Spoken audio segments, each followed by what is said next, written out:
He has led the economic valuation of ecosystem services in very large marine ecosystems, various larger marine ecosystems, and was the lead consultant of the GEF guidance on economic valuation of freshwater and marine ecosystems as part of the GEF International Waters Learn project.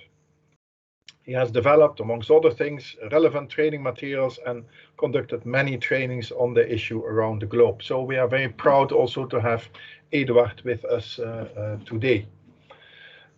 So what can you expect today? You have all received the agenda. It's quite a long agenda, but I'm sure the experts will make it very interesting to follow. And by the way, we have coffee break. So somewhere halfway after 2 hours from now, there is a coffee break, and you can move around and stretch your legs a little bit, because these days, unfortunately, we are bound to our computers. Some housekeeping rules.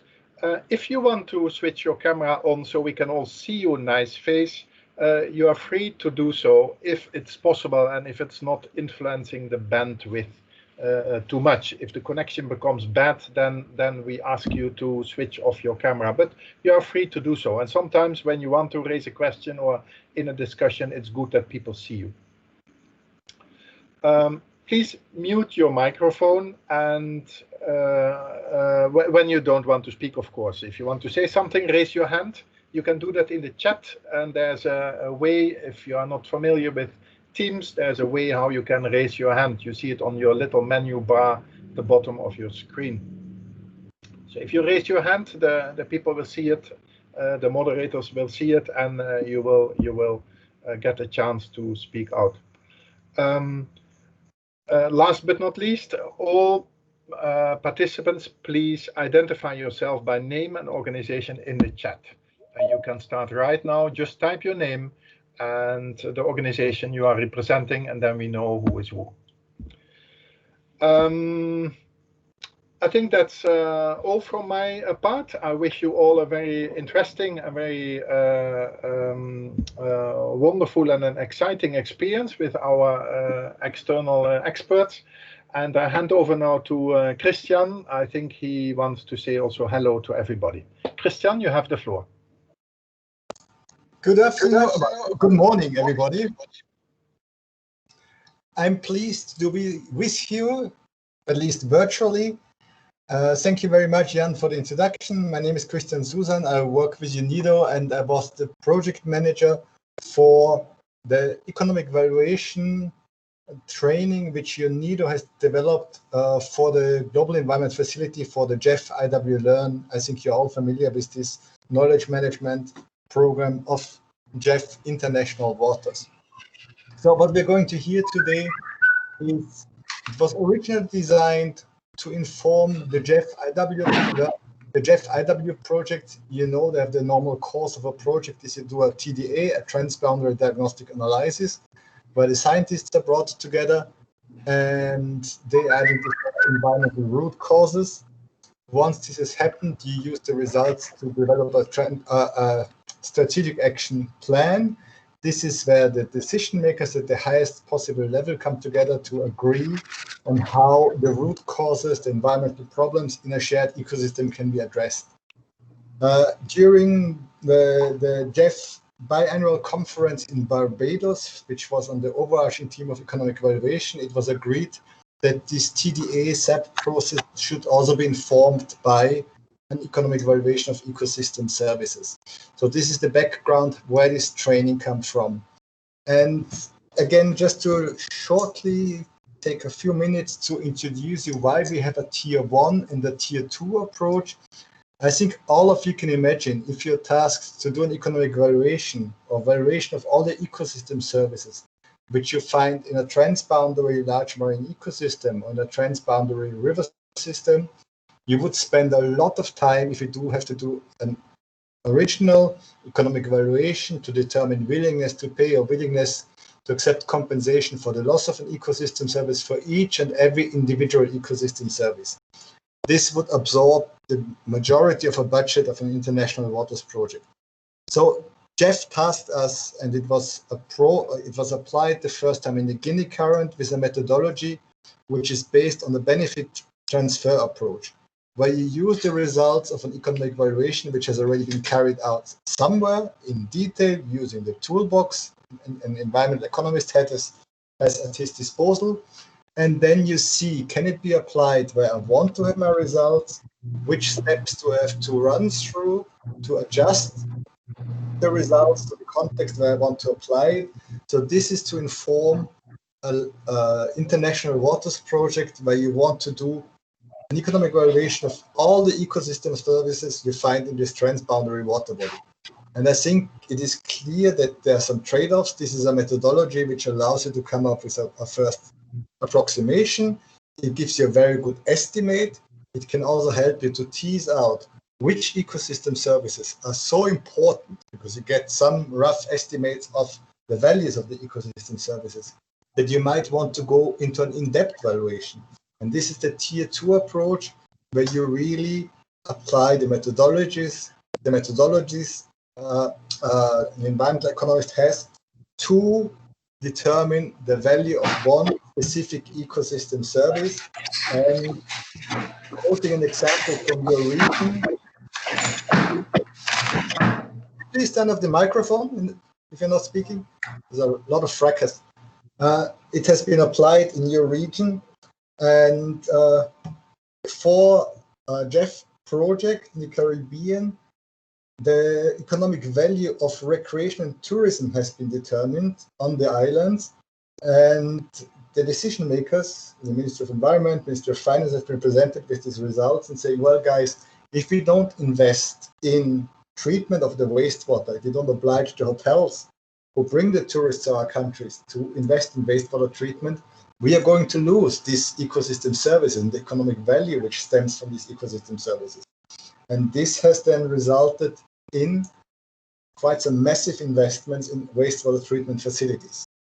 And this is now a little bit the tier 1 approach, the tier 2 approach. So tier 1 is to give you a first approximation.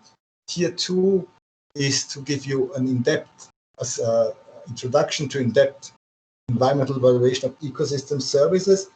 And the reason why we have the pleasure to be with you is that Jan, when we delivered the training last year in Cartagena, said, well, in Jamaica, we have a wetland. This wetland is threatened, but this wetland is not only valuable in terms of the ecosystem services it provides, we also want to demonstrate to the decision makers what is the economic value of these ecosystem services and what will be lost if we lose this ecosystem. So what economic benefits will be lost if we lose these ecosystems?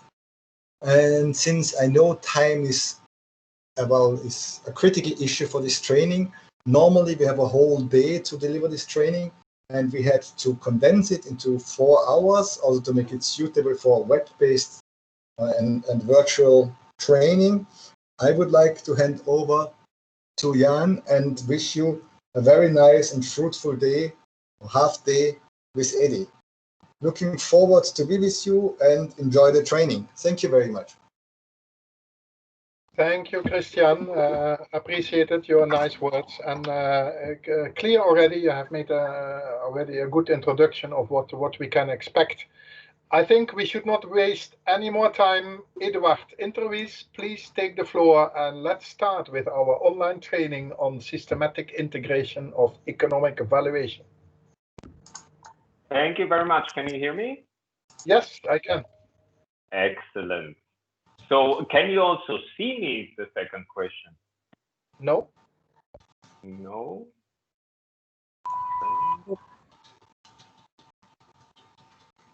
Nicole? I see Nicole, but maybe that's my computer which switches to Nicole. Okay. Still, you cannot see me. No. Are you sharing your screen, Edward? Do I have to share my screen in order to be seen, is the question? Your camera should work. Yeah, no, I can see not you, but Here's the screen. That's a pity. So we don't have the chance for you to see me. Not that I'm that pretty, but Maybe that would have been. Yeah, I can see you. Oh, I saw you. Yeah. Sorry. There I am. Hello, everybody. So, warm welcome also from my side.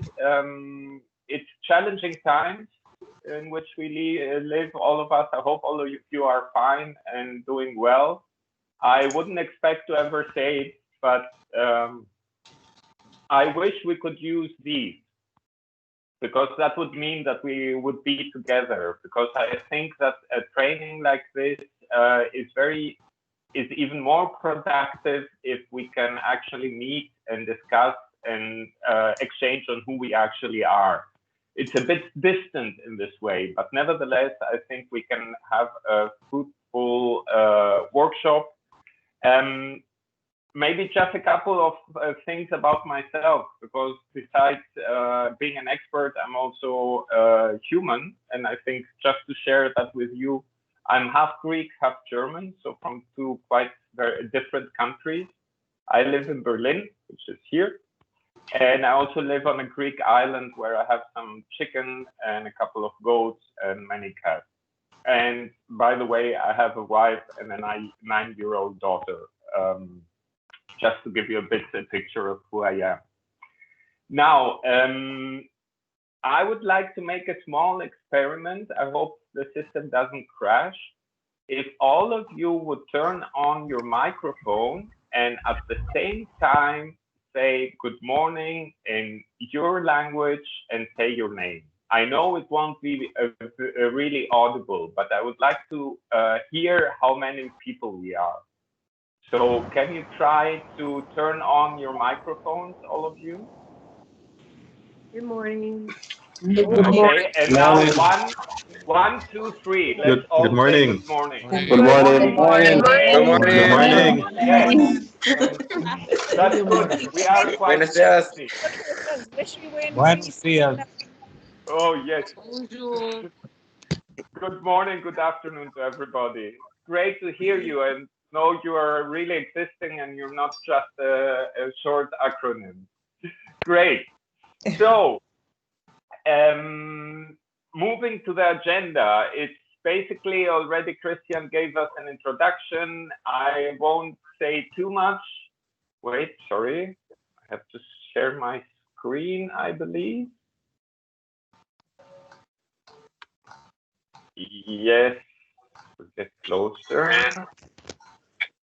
Okay, so on the agenda, not much to be said. We have basically 3 sessions. One is an introduction to economic valuation, ecosystem services. What are they? What is economic valuation? Why do we do it? And generally how? And then we have 2 sessions, one on the tier 1 that Christian briefly introduced, and the third one is on the tier 2, the more detailed one. And then a short summary and wrap up. On the technical information, the issue of video, Jan already mentioned, so no need. If you have a question or something to contribute, would be great to see you if you want and if it works. A bit of personal also issue. As you see, we will have a coffee break. I called it also email break. So if in any way possible, please turn off your emails, put your mobiles on mute, so we actually really spend this time together. So that would be really, really good, so we get as much as possible out of this training. On the raising of hands, I said, if you have something to contribute, you want to ask something, you can raise your hand or directly type into the chat. I would like to use this this opportunity, this possibility we have, to ask you a couple of questions. So, do you see? Wait, if I can share it also. Do you see the small sidebar at the lower end of your screen? There you have the opportunity to raise your hand by clicking it once. I don't know if you see it now from my side, and then clicking it again, it disappears. Can you all raise your hand so we see if it works? Yes. Not everybody. Raise your hand. Good morning. Good morning.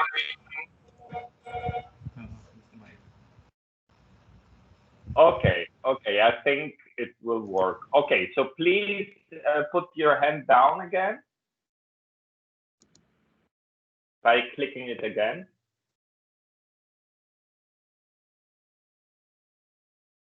Please put your hand down. Yes, another 4. Put it down. You have to re-click this little hand sign.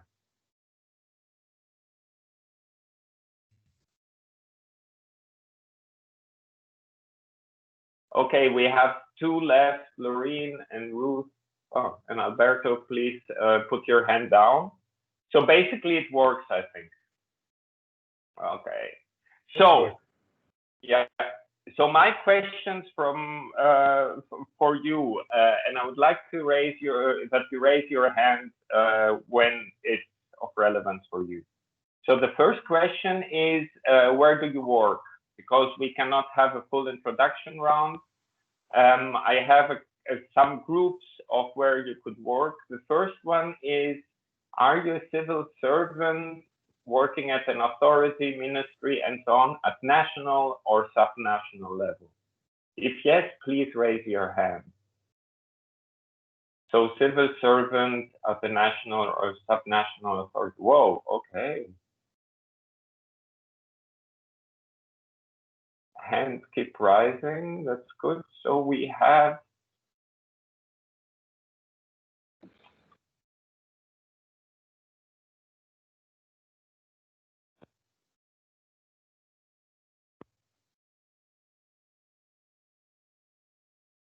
okay, 22 approximately, 23. Okay, so it's approximately half the participants working as civil servants at national, subnational authorities. Okay, please put your hand down again. Oh, yes, it works.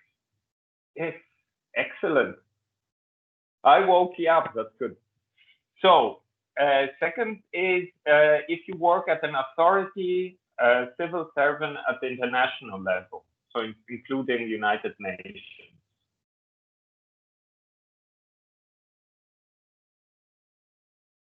Okay, we do have some.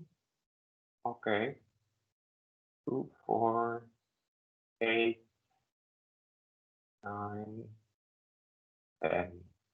Okay, please put your hand down again. Do we have anyone working in academia?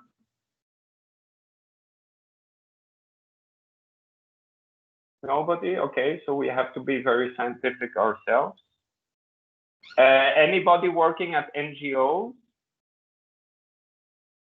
No. And wait.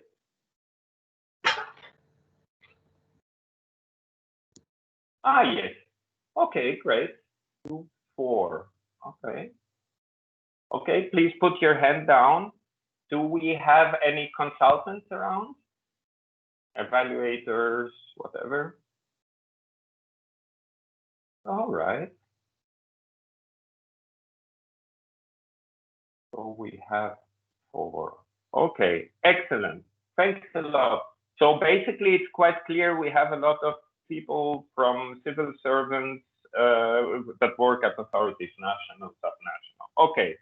Second set of questions, who is an economist of you by training? Or let's put it this way, by training or by real life, having worked on economics? Oh, okay. That's interesting. So out of 51 plus 9, 60, we have one economist. Okay. Hi, Kelly. You have the same issue like me, being an economist. Okay. Please put your hand down. Who of you has had experience with ecosystem services as an approach in general, in your work, in any form? So how familiar are you with the concept of ecosystem services? Okay.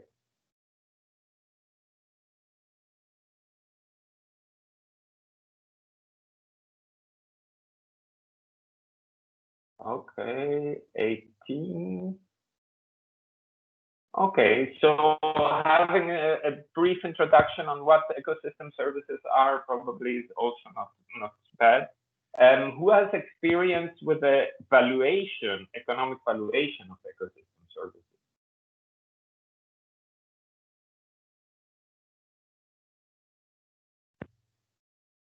Okay, we are around, okay. I mean, that's what you're here for, but still it's around 8 people that do have some experience, which is good. Okay. And now a spatial question, who is based or originates from Jamaica?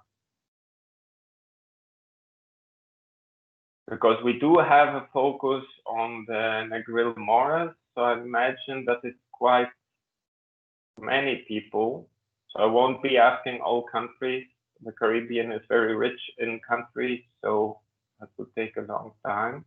But okay, we have a good strong group from Jamaica, around 14 people. Excellent.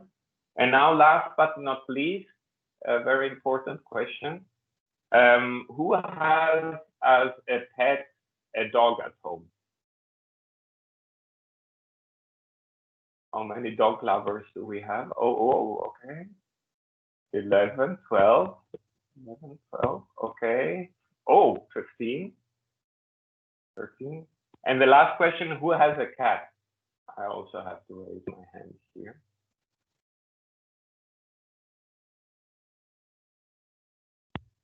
Okay, we have a dog majority. Okay, thanks a lot for this. Now you definitely know the functionality of the hand raising. Please use it for questions or contributions. So after this a bit coming together, I would like to actually start with session 1. I hope you see my screen, it should work. So the first part is introduction to the ecosystem services concept and the one of the valuation, why and how does it work. Just a brief background on where this whole guidance and this work comes. It comes from the IWEco Learn 4 project, a GEF-financed project that had a component to prepare programmatic tools to improve performance. One of them was this systematic consideration of economic valuation in the TASAProcess. I will explain later what this is if you're not familiar. I said UNIDO coordinates that. I am supporting this as a consultant. And UNEP, IUCN, and UNECE contributed different parts of this work on the guidance and training. What did we do? We prepared a repository of economic valuation documents. We will get into detail on that. We developed methodologies for this economic valuation and produced training materials. As explained by Christian, Tier 1 project aim at the first pass quantification of the overall value. Tier 2 projects are to be applied, to be performed if you have more resources and want to do an in-depth valuation. So that's a little bit the background. Here you see the whole process of what we did and a number of trainings we did in really nice places. And this is the first online training. So it's definitely also a learning experience for me. I hope you will be you will appreciate that even if something doesn't go perfectly. So what's the current status of the guidance in the repository? It's final. We had a number of big commenting rounds of many more in small teams. The TDA SAP manual, I will get into it, was revised in order to also include the usefulness of economic valuation. It's ready, but I just got the news today. It will be uploaded very soon, but it's not yet uploaded. The guidance has undergone professional layout. We'll have a brief look afterwards. As said, we usually were doing face-to-face training and develop appropriate materials. These are available. They're final. They're uploaded on the site. I will show you where. This, as said, is the first adapted online application. And I'm sure we will discuss this later. Nicole will mention it. You will have access also to these PowerPoint materials for the online training. The face-to-face training materials and documents are available already. What will happen in the future? Probably further online training. Corona probably will be with us for quite a while. Also development of a full virtual training. What we do today is the first try, only 4 hours. What briefly was mentioned by Christian, the interest of the IWEco project to work on an economic valuation at the Negril Great Morass in Jamaica, and also the authorities there. I will put a focus on this specific example of the Negril Great Morass. When we proceed on this actual doing this valuation, there will be a number of in-depth trainings for that specifically. So, who is this guidance for? It is quite centered to GEF International Water Project, managers, experts, stakeholders, but also in general, people that are beyond this process, that are interested to support decision-making, policy-making on the issue of marine, but also inland water management. So as said, and here comes an important website. The face-to-face training materials show basically it's a longer version of what we do today. What can economic valuation be used for? What is the contents of the guidance? And also accompanying documents. If you would be so kind, I will put the link again into the chat.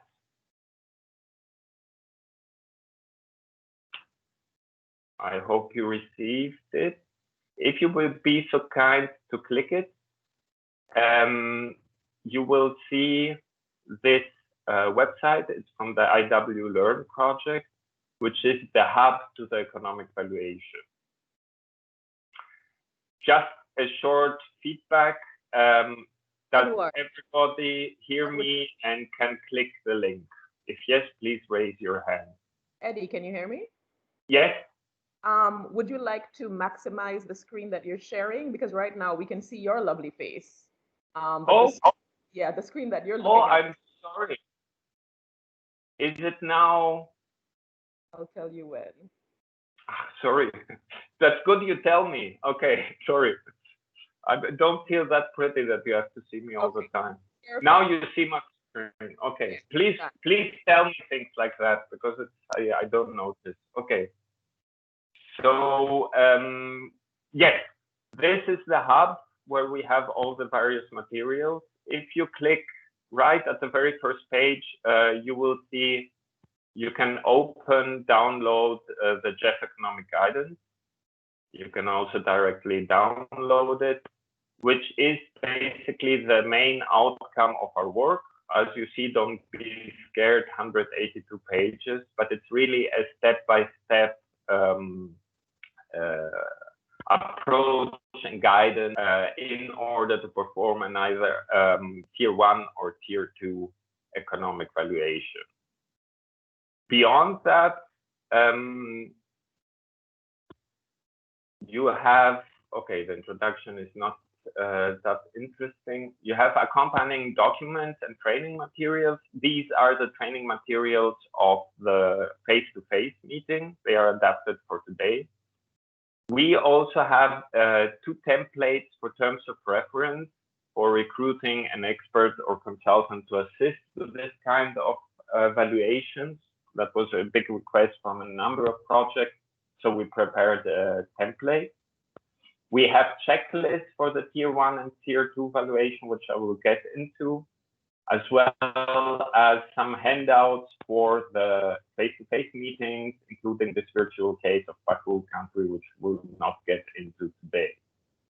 The next point is the repository of economic valuation studies. We will get back to this again at a later stage in the session 3.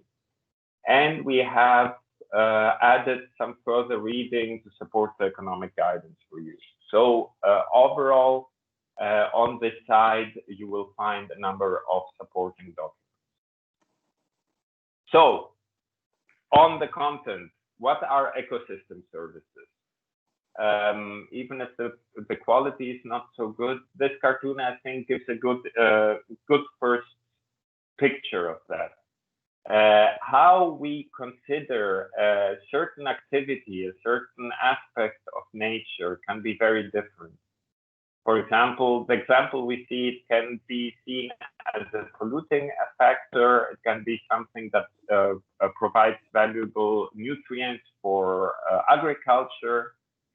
Tourist nature levels will see it as authentic, and others might just be a noise. An example I would like to give, normally Christian does that, but I will do it this time. You might remember this movie. Depending on how old you are, I was very small and I was very, very scared of it, but at the same time, extremely fascinated by the great white shark. Linked to this, and also our experience we had with the training in Cape Town, there is a big shark viewing, visiting, I wouldn't call it industry, but activity, for example, in Cape Town, close to Cape Town. We woke up very early in the morning, had to drive there, get on a boat. There were a number of boats, go out there, spend quite a lot of money to do that, happily actually, in order to have an experience like on this picture. Yet, actually, this is a picture from our experience. We didn't see a white shark. And this, of course, the people that were working on the boat told us they don't exactly know. There are some estimates due to deterioration of the ecosystem, and there are less and less sightings. So this basically is an example of how an ecosystem service can provide different values, for example, in this case, tourism. And if we don't maintain it, you can have also real economic backslashes. This was the most exciting part for Christian. We spent basically the whole day on the boat without being able to have a sighting. So you can imagine that if you just kill the shark and get the income from on the market of the shark meat, that is much, much lower than actually the income you can create through touristic activities for us. For that. That's a small example. That's a picture from me in the Amazonas basin in Ecuador, which is a similar but inland experience. Was a lucky sighting of the jaguar, but of course I happily spent my money as a tourist in order to do this, to have this sighting. So to better understand what values ecosystems provide can give us some orientation on what is important when we talk about policy decision making. Of course, it's not the only thing, but it gives us some additional support in order to get better decisions done. What happened in the past, these economic values have been ignored because we looked only at private goods and services, but since usually these ecosystem services are hidden, failure of markets, they were not considered. The new, not so new, the last 10, 15 years is to look at ecosystem services as an economic good, also as a stock of facilities, services, and equipment. So to meet both today's needs and those of the future, it's important to maintain and improve this ecosystem. But nevertheless, because some people see this ecosystem services valuation as a very anthropocentric, human-oriented perspective. The last row here, I think, is also important. The value of ecosystems just through their existence, even if they don't have an economic use. And that's something that can be covered through existence values, also through the economic valuation. So what can this ecosystem services approach help us with to understand human well-being linked to ecosystems, give us some orientation on the trade-offs between conservation, but also other priorities, and to reduce uncertainty in decision-making because we have additional information. What are different ecosystem services? A number of you have been exposed to this concept. It's the immediate economic gain, benefits we get from ecosystems, so raw materials, food, clean water, and so on, which can be summarized as provisioning services, direct, indirect, but use values, but also benefits that are difficult to evaluate in monetary terms. Beauty, optional use for the future, biodiversity, existence, pure existence, which are option values and non-use values. There are almost as many classifications as there are ecosystem services.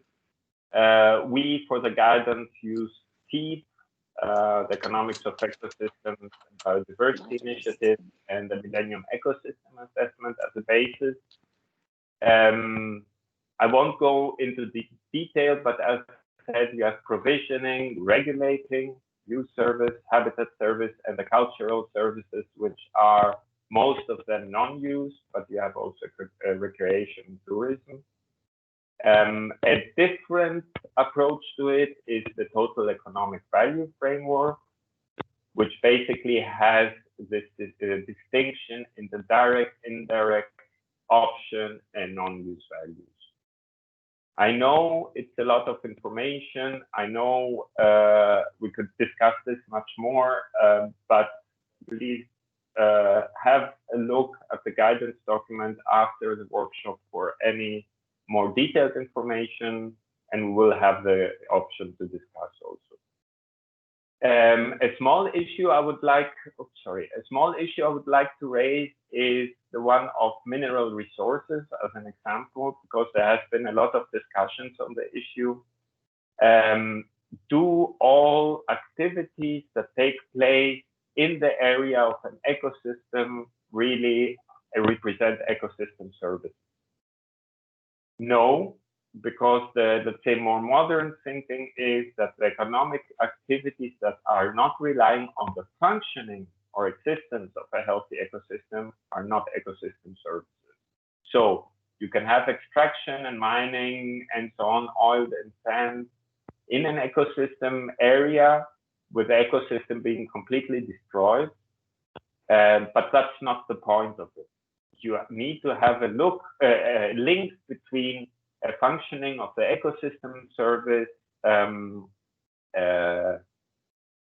in order to call it you need to have a link between the functioning of the ecosystem in order to have an ecosystem service there. Nevertheless, and very important, that does not mean when we think about cost-benefit analysis or deciding about trade-offs we should ignore this kind of activities. Of course, they are very important when you do a full socioeconomic assessment. There is also an environmental economics toolbox from IW Learn in order to support this full socioeconomic assessment. But nevertheless, and that's important, when we talk about valuation of ecosystem services, we talk about some that actually rely on the existence of a healthy ecosystem. And that's very important.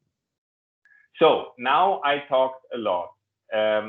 Do you have any questions until now? I will try now to open also, so I can see, please either type your question into the chat or turn on your video if you want, raise your hand, and then Nicole will take your questions in an order. Thanks, Edward. There were some hands raised earlier. Did you guys have a question, or was it an issue of the slide being shown? But please feel free to raise your hand or to type your intervention or question into the chat box, and we'll just go through them in order to make sure that we can address all of your queries. Thanks. I don't see anything right now. There are no hands raised and no questions at this point in time. So feel free to do so as we proceed. I'll keep track of them and then funnel them to Edward. Okay, we have our first question. Hi, Kayla, please go ahead.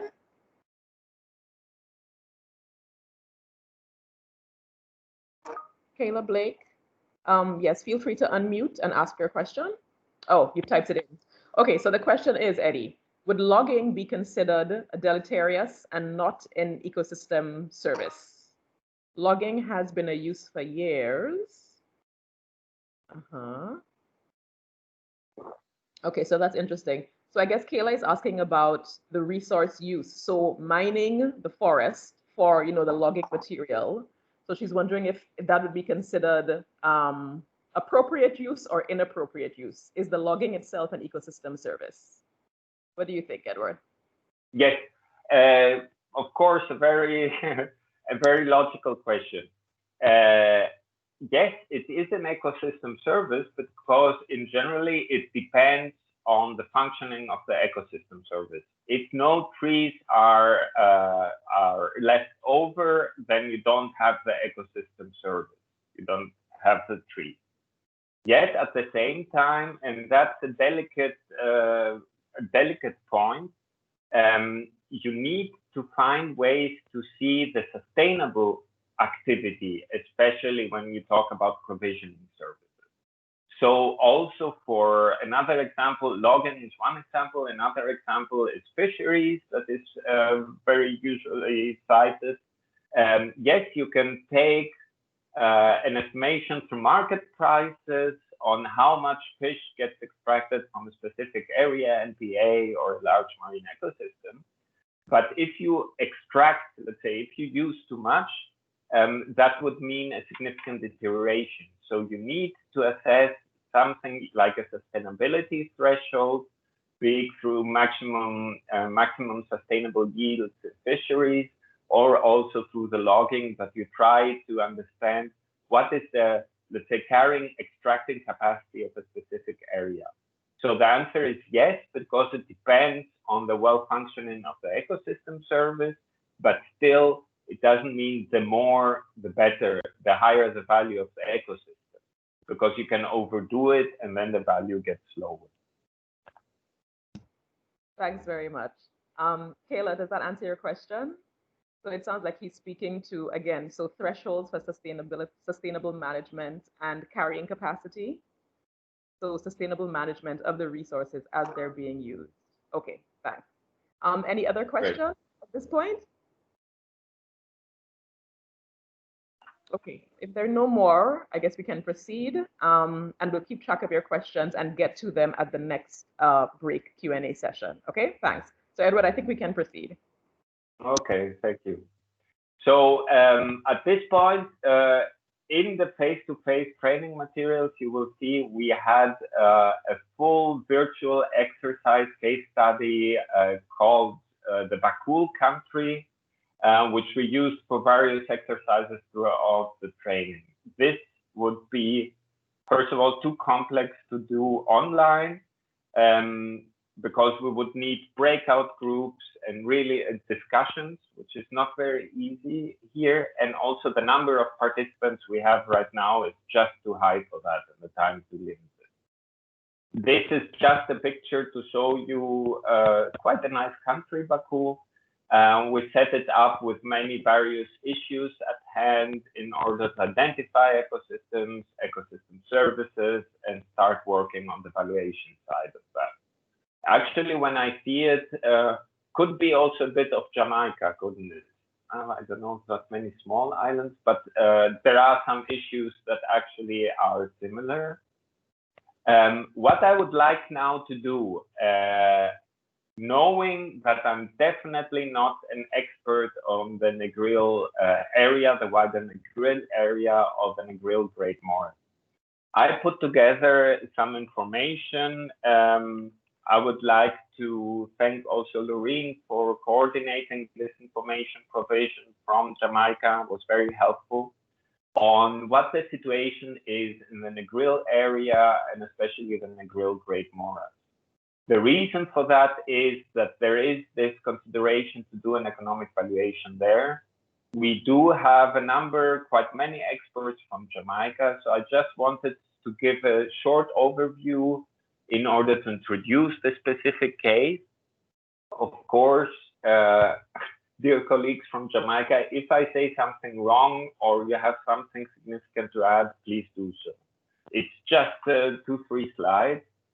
I won't go into the detail. The wider Negril area is a very important biodiversity hotspot with very unique natural resources. I focus a bit more on what is the management side of it. As I understand, there are a number of designated protected areas in the wider Negril. So we have the bigger one, the Environmental Protection Area, EPA, since '97, which was the first in Jamaica, I believe. Within this Negril EPA, we have the Royal Palm Reserve, which was already created in the 80s at the southern side of the Great Morass, containing protected wetlands and forests. But we also have the Negril Marine Park established in '91, also within the APA. I was not able to find too much information on the game sanctuary and the Orange Bay Fishery Conservation Area, but that's maybe too much detail at this point. Just to give you a picture of it, unfortunately, I've never been in Jamaica and also not in the greater, wider Negril area, but that's the area that we are talking about, so to the very west of Jamaica.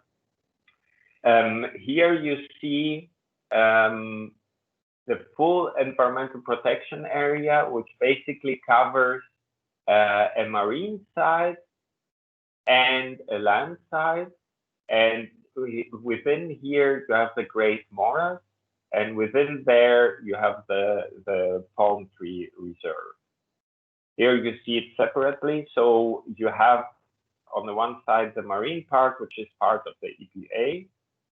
Here you see it again, and in here you have the Royal Palm Reserve. Was also interesting to me. I think that's one of the royal palms, to know that such a fascinating palm kind exists on our planet. I didn't know that. So, sorry. On the environmental protected area, as said, it includes coastal and marine ecosystems, coral reefs, seagrasses, mangroves, and so on. In the core of it, it's the Negril Great Morass, the second largest freshwater wetland, which is a low-lying back barrier wetland. So it's really, I didn't know that, 0 to 3 meters, so very low. I mean, okay, of course it's a wetland, but no high elevations. A lot of peat in the ground. It is bordered by 2 beaches. I saw some very nice pictures of them, of Long Bay and Bloody Bay, which I think are connected. I think it's called the 7 Mile Beach or something like that, which is backed by a narrow and shallow shelf. So you have both deep and shallow coral reefs and seagrass meadows. So a very rich area. Talking about the uses and the issues, main economic sectors in the area is tourism and agriculture. Here again, we see how reliant they are on the natural ecosystems and their biodiversity, both agriculture and tourism. Yet we do have, for example, coral reef degradation, both through natural phenomena like storms, but also human activities. And here just a first list on human pressure threats. I'm sure it's not complete. On the one side, we have the touristic coastal development, we have agriculture, shrimps, we have the normal fishing for crabs. Okay, depends how you do it, of course. Deforestation, again, the issue that we briefly discussed on how do you use timber, how do you use timber for charcoal, to what extent. We do have agriculture, how much fertilizers and pesticides do you use? There are peat fires threatening the ecosystem. And of course, as in many wetlands of the world, we have a lot of drainage and canalization in the past. I'm not sure what is happening right now. Invasive alien species affecting the quality of the ecosystem and informal settlement. So that's just a brief overview. I know, but not in such a great detail, that there are various improvement strategies, projects under discussion and then implementation. And it would be nice if during our training and discussions today, we get a better picture of how the economic valuation can support this kind of better management of the wider Negril, question mark, or just of the Negril Great Morass. That's why I discussed, there is the issue of scale, of course, in here. That's why I mentioned a little bit also the different conservation areas. So for our discussions, if we can have contributions for this specific area in Jamaica, would be great. But of course, dear colleagues from other countries, your contributions, your experiences from other places will be very welcome. Before continuing, are there any additions, corrections, especially for the wider Negril area from what I said? Because I said I'm not a full expert. So if there is anybody from Jamaica that wants to correct or add something, please do so now.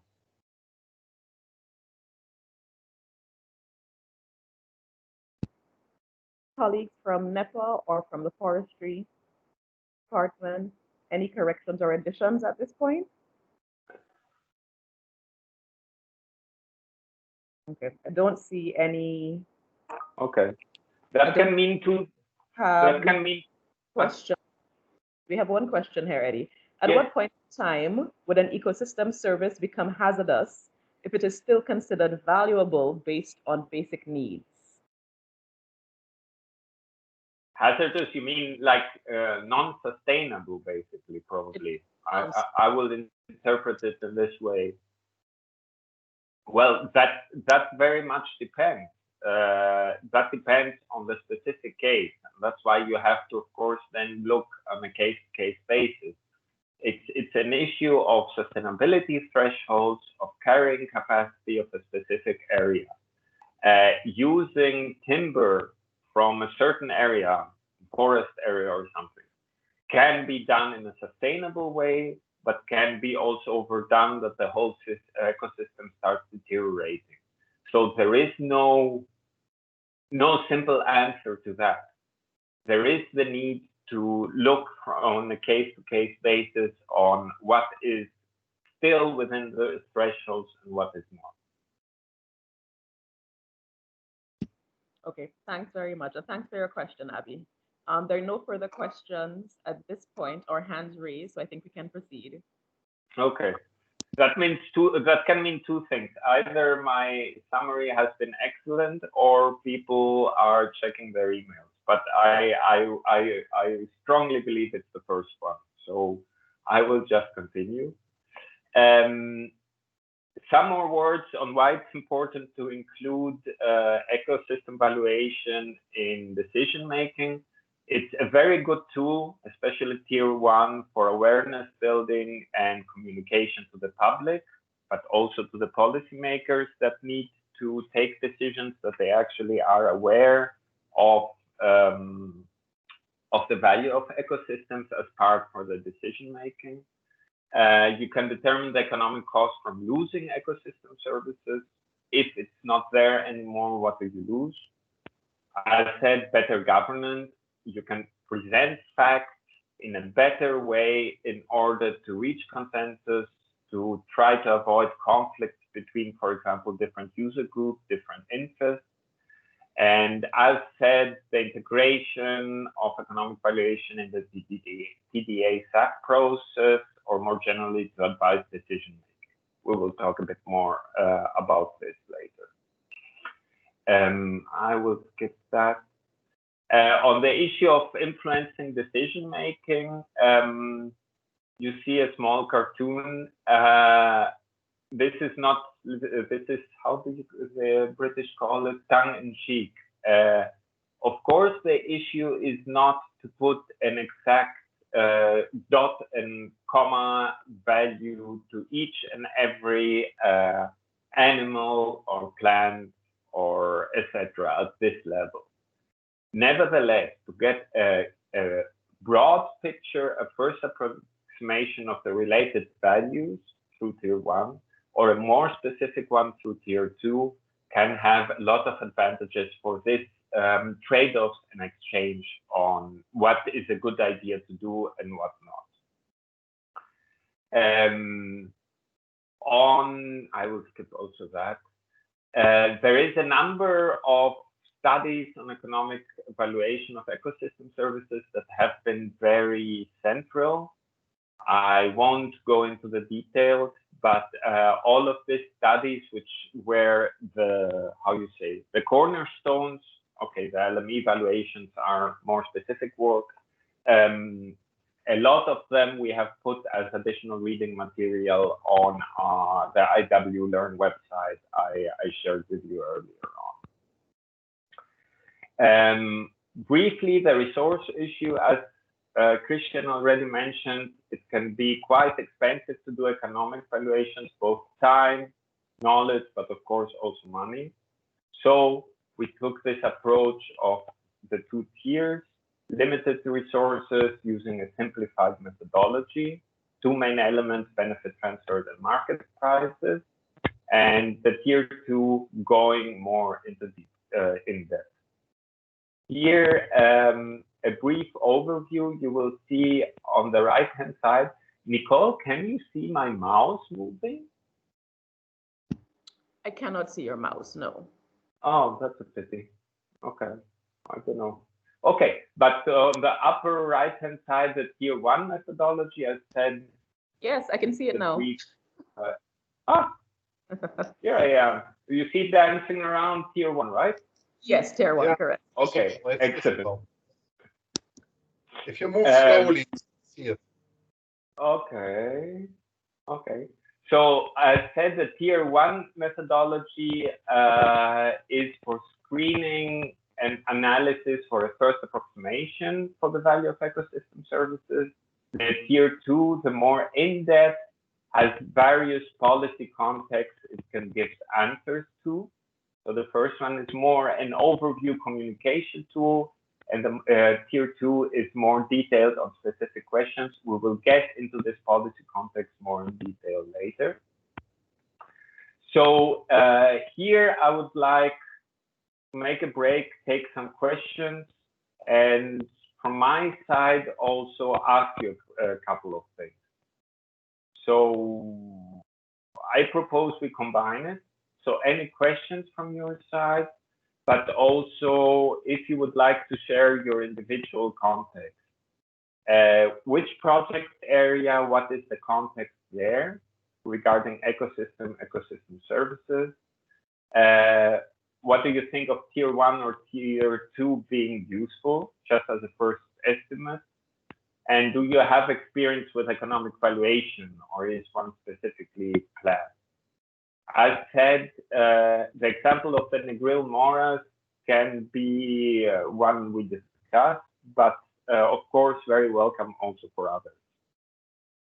So, any questions, any contributions? Please share some information on what is on your desk every day and in your heart. Thanks, Eddie. Yes, participants, let us know if you've been thinking along these lines in your projects or in the work that you're doing, or if you think that these approaches would be useful to you and how they would be useful, anything that you'd like to share, any information that you may have heard from, that this is connecting with, any interventions at all, let us know at this point, please. Feel free to type it into the chat box or to raise your hands.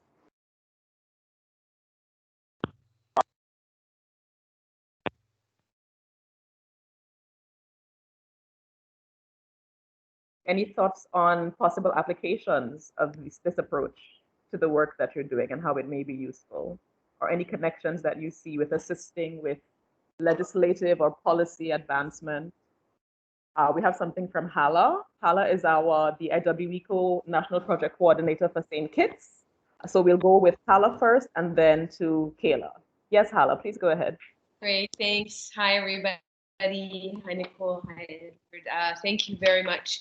Well, we have an interest in this. There's been an expressed interest by our stakeholders in Nevis to look at their wetlands.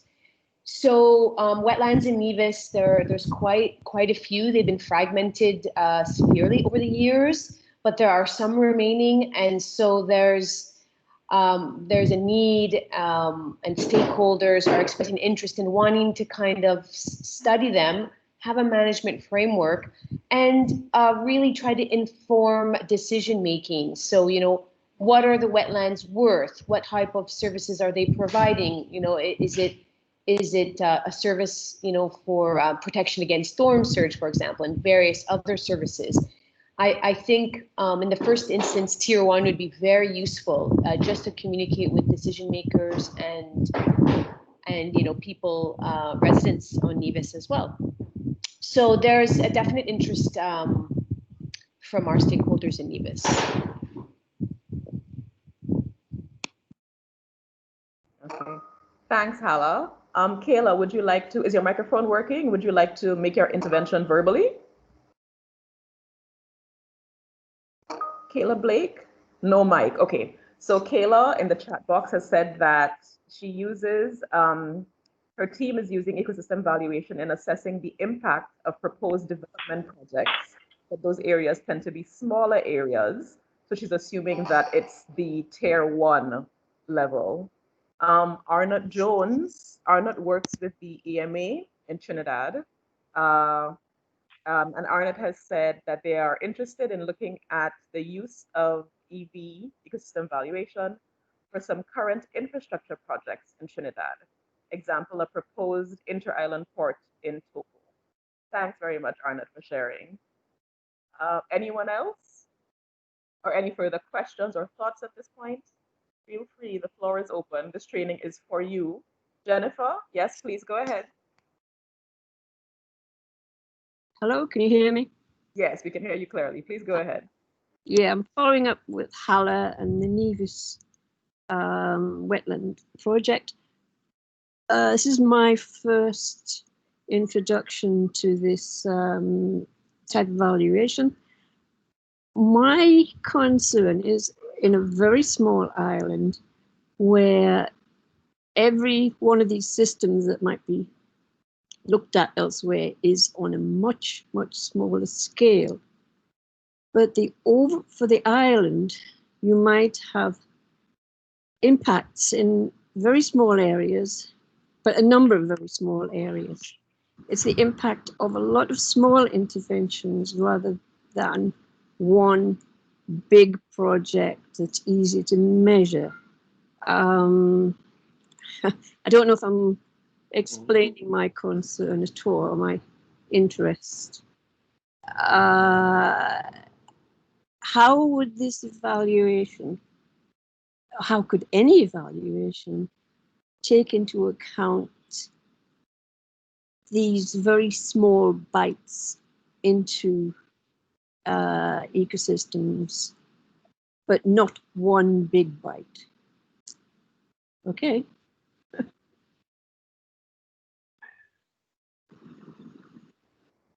Thanks for your question, Jennifer. And it sounds like you're speaking to an issue that we have on SIDS, which is an issue of scale, where every ecosystem, abuts a use, as is everywhere, but everything is much more pronounced.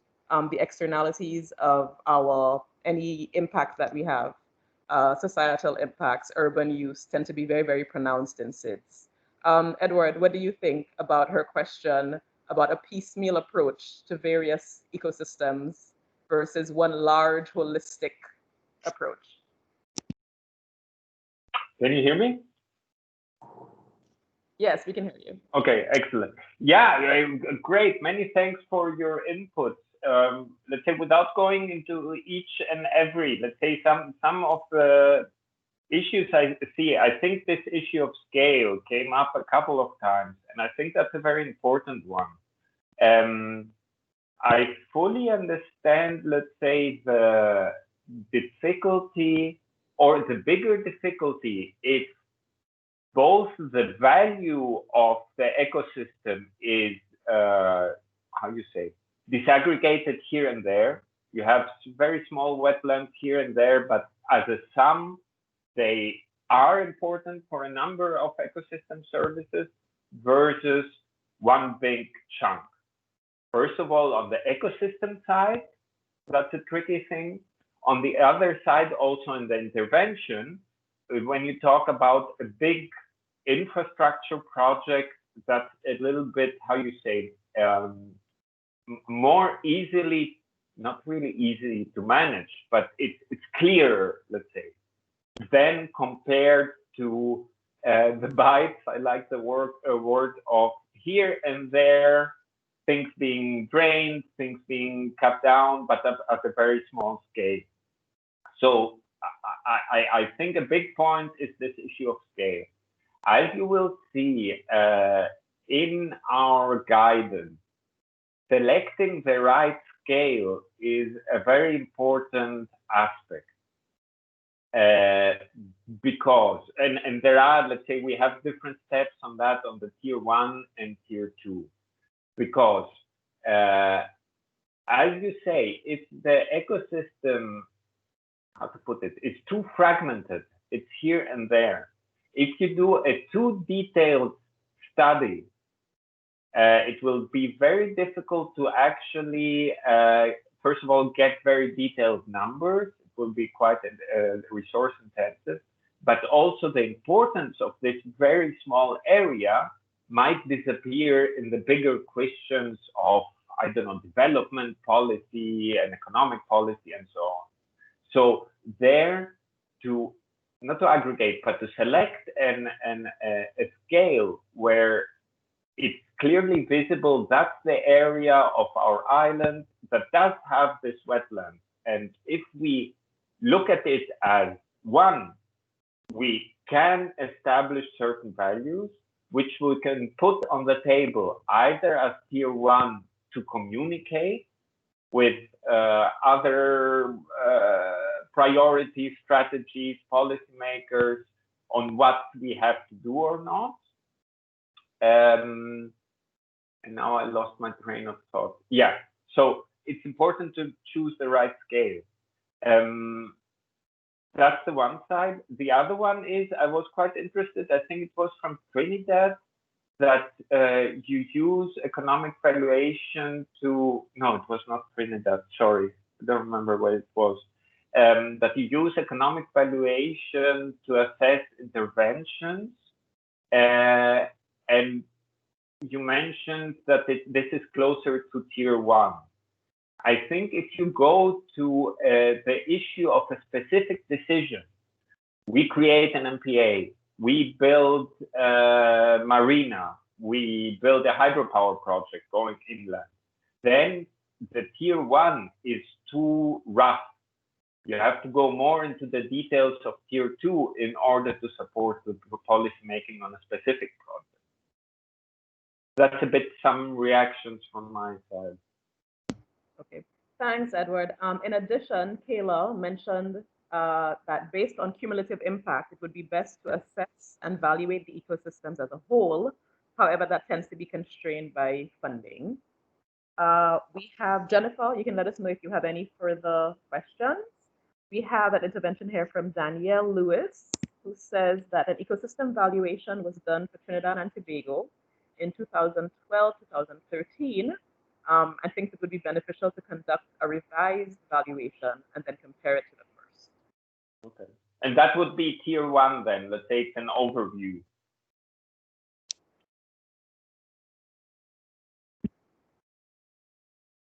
Any further questions or intervention? Thanks very much for your comments, thoughts, and sharing so far. Thank you very much. So we are back in time already. That's my fault probably, but I will raise now a question. That is, our next session actually would be integrating the economic valuation into the specific process of TDA SAP. My question here is, how many of you are actually working on the development, setup, and implementation of the TDA SAP? Can you please raise your hand? Okay. So no one, and that's what I expected. I will be so free and skip this entire session, just very briefly showing you what it's about, because it's this whole GEF-oriented TDA SAP approach for international waters project, where we actually developed a clear approach in the new manual on how economic valuation can assess this process. If no one of you is working on this, I would just say, let's save our time and move to the next session in order to have more time there. If anybody is against it, please raise your hand. I see no objection to that proposal, Eddie. Excellent. So then just let's move directly then to session 2 on the tier 1 economic valuation. What is exactly the aim and what scope do we have with it? As said, and the context is the guidance document. I showed it to you briefly at the website that I provided the link. It's basically 2 guidances combined in one for tier 1 and one for tier 2. It's a step-by-step guidance, including an outline of the report for tier 1. The repository, I showed you the links already. We will have a look later on. At the same time, we have set up a checklist to work with. I will not show it right now, but basically we tried to support the people working on a tier 1, but also tier 2 project on how to collect information and summarize it step by step, putting it into certain tables, checklists, in order to have an overview and a structured approach. So we tried as far as possible to give tools to the experts working on it in order to actually do it. We'll come back to the checklist also a little bit. The TOR template I already mentioned. So as an overview to the tier 1 approach, and the step-by-step guidance entails the following steps. And here we go directly on the issue of spatial scale, the determination. Yes? Just to let you know that the screen that's being shown right now is the question screen. Have you advanced the screen, the slide? Yes. Yes. Yes. It has been advanced on our end. Oh, I'm sorry.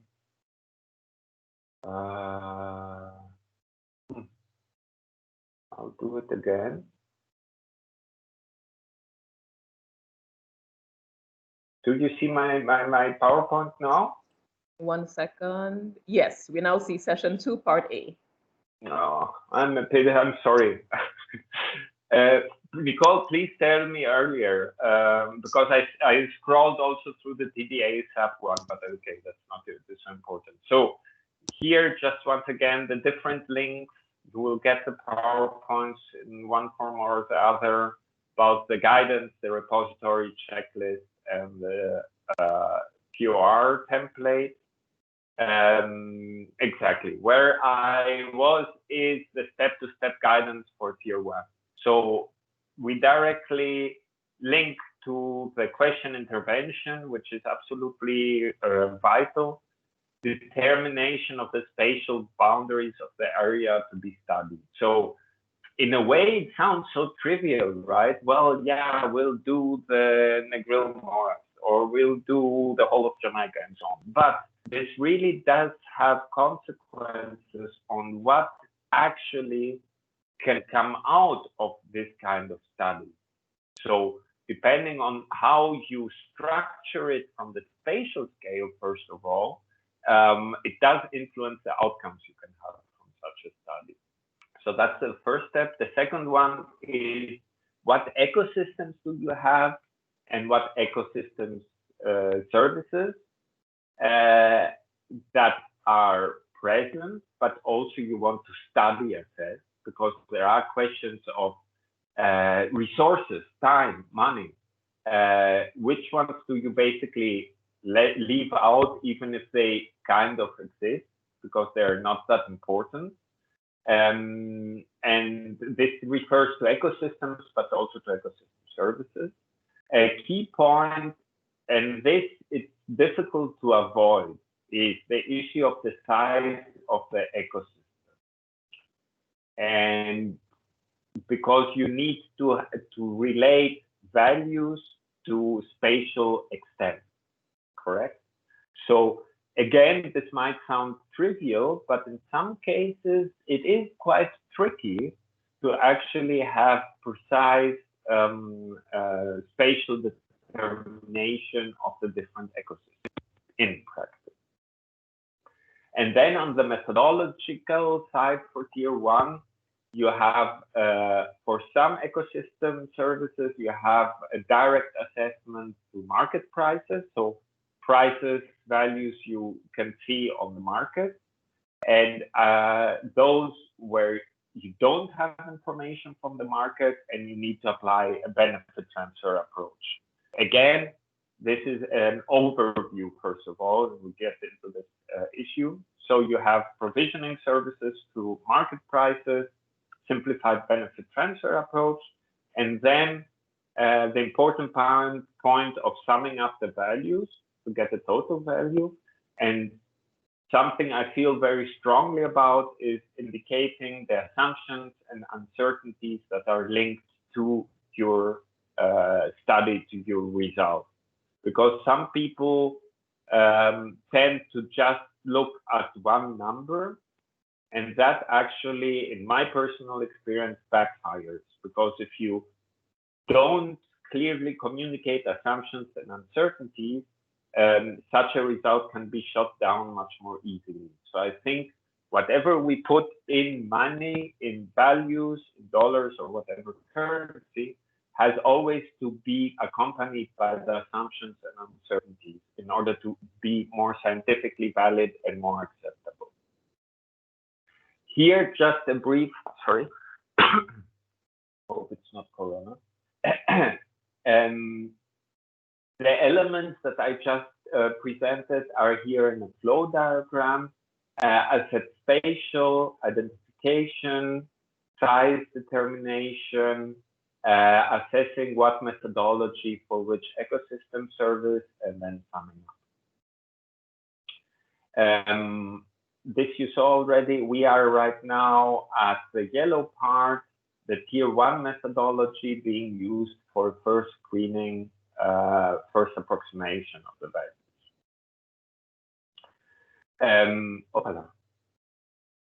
So the two methods that are important here, the simplified benefit transfer approach and the market prices.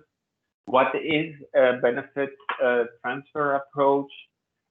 You take values from studies that are already conducted somewhere else, and you try to see if you can transfer them and use them for your specific context. In order to do so, you have to identify, first of all, the ecosystem service that you want to value, and then look at, we call them original valuation studies. So if you want to look at fishing, nursing, ecosystem service, and mangroves, you want to then see, has anybody done an original valuation study on that? To identify this kind of studies from somewhere else, let's say in Thailand, then to check, is it transferable to my specific case? Because socioeconomics are different, demographics are different, and so on. You cannot just transfer it without checking if it actually works. And if you believe, and if you assess it is transferable, then you have to adjust these values. Differences in population, difference in site characteristic, and of course the more, let's say, the gritty technical economic issues of inflation, exchange rates, etc. What is the positive and the negative side of things here? Of course, it's less costly to and less time consuming to take studies that have been done somewhere else and apply them. So it can be done as part of an IZ project instead of doing original economic valuation studies of a specific ecosystem service in your area. It's relatively easily applicable for gross estimates. At the same time, of course, it's less accurate because you take something from somewhere else and you apply it. And it's not so easy to find good original valuation studies and make them fit. We supported this as much as we could through this repository and guidance on the transfer, on assessing transferability, but actually then transferring the values. But it's not, let's say, 100% automatic or mechanistic. So you do need expertise and guidance for that. So it's ideal for tier 1 projects where you don't have the money to do original valuation studies, where you don't have market prices, but you actually want to say something about certain ecosystem services.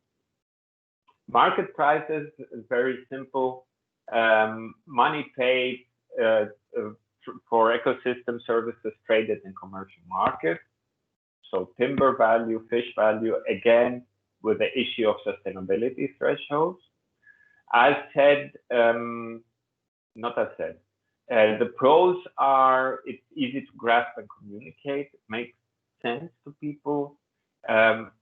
Mostly, okay, in practice it gets more tricky, but you can find data on this issue of market prices relatively quick and easy to conduct. You don't have, as a con, a lot of ecosystem services you can value to market prices, and especially, let's say, the more complex one and interesting ones, existence of biodiversity and so on, you don't find market prices to be useful there. And then for economists, all the market distortions, why is the price of fish the way it is? what costs are behind it, what subsidies are behind it. All of that is then not analyzed in detail because normally you would not have the time to do that for a tier 1 study. So you do have some influencing factors here. A short break here on questions from your side. On the general setup, generally the different steps to be taken, and the issues of market values and benefit transfer.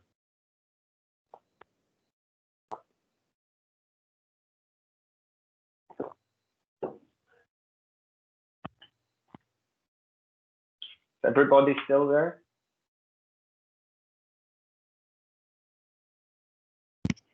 Eddie, we did Yes, have sir. we did have a question here about how the market prices were estimated. Can you go over that again, please? You mean here? Yes, back one more slide. Yeah. Can you give an example, maybe? Like a walkthrough of how it's done?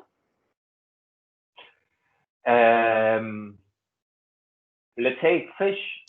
What is the value on the market where the specific kind of a species of fish is sold that comes from your study area? So you have, I don't know, I'm not so good with fish, but you try to estimate the values through actual prices. Sometimes you have national indications. Other times it's possible to find some market prices for more local prices, which would be more advisable if, for example, the fish or the timber is sold on the local market. But it's, again, you try to be as precise as possible with estimating volumes, because you need to know also how much is sold, and the prices that you use. It can be relatively exact if you have the data available, or it can be more rough or at a higher scale if that's the information you have. As a tier 1 study, you don't have normally the time and resources to go into looking for primary data. So you have to kind of be adaptive to work with the information you find from market transactions. Is that helpful in any way? Okay, yeah, I think that's helpful. Thank you. We have one intervention from Annalisa, who works at EMA in Trinidad. Just a comment. In Trinidad and Tobago, we have a high level of subsidies for water, electricity, and fuel. Basics, right. So the utility prices, especially in the Caribbean, tend to trickle down to the market prices, and it causes our production cost to be quite high in the islands. Thanks for sharing, Annalisa. So Danielle was asking, so systems with multiple uses, this is difficult. Danielle, just feel free to continue typing your questions into the box, and we'll try to address them for you as best as possible. And there again, there are lots of tools on the IW Learn site that you can go through, which provide a lot more detail. Okay, so we'll provide that information to you as well. Thanks.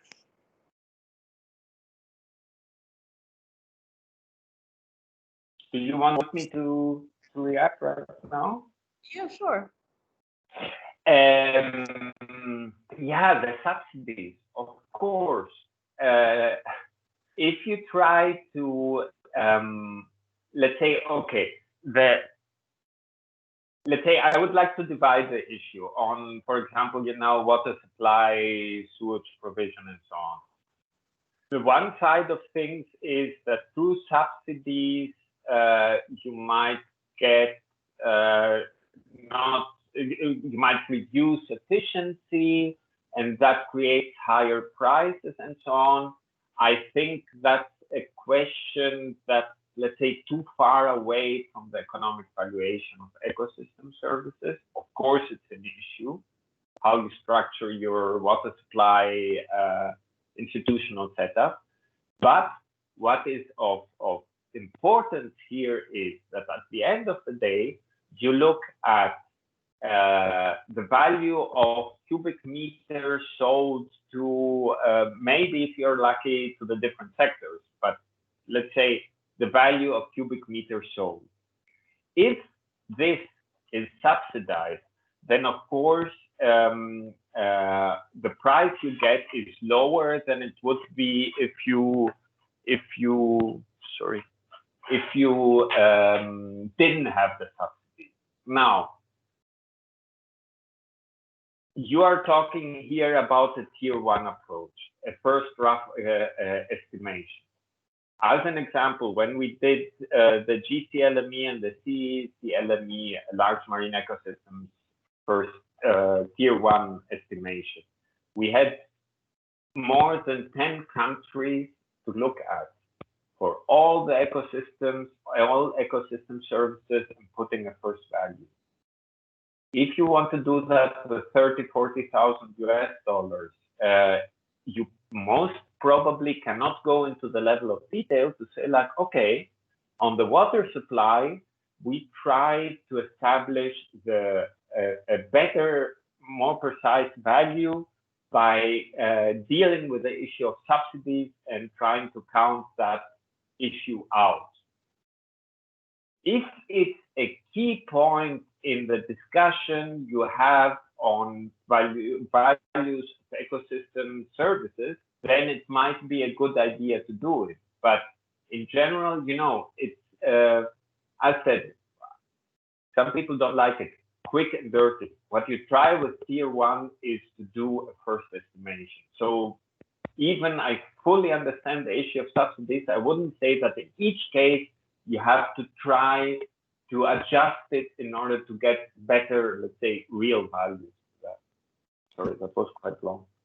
Okay, thanks, Eddie. So it sounds to me that you're talking about an issue of resolution with the difference between the tier 1 and the tier 2, where you have a rougher scale with tier 1, but a finer scale resolution, which requires a lot more specific and particular data to the site, to the species, the flora, the fauna, than necessary for the tier 1.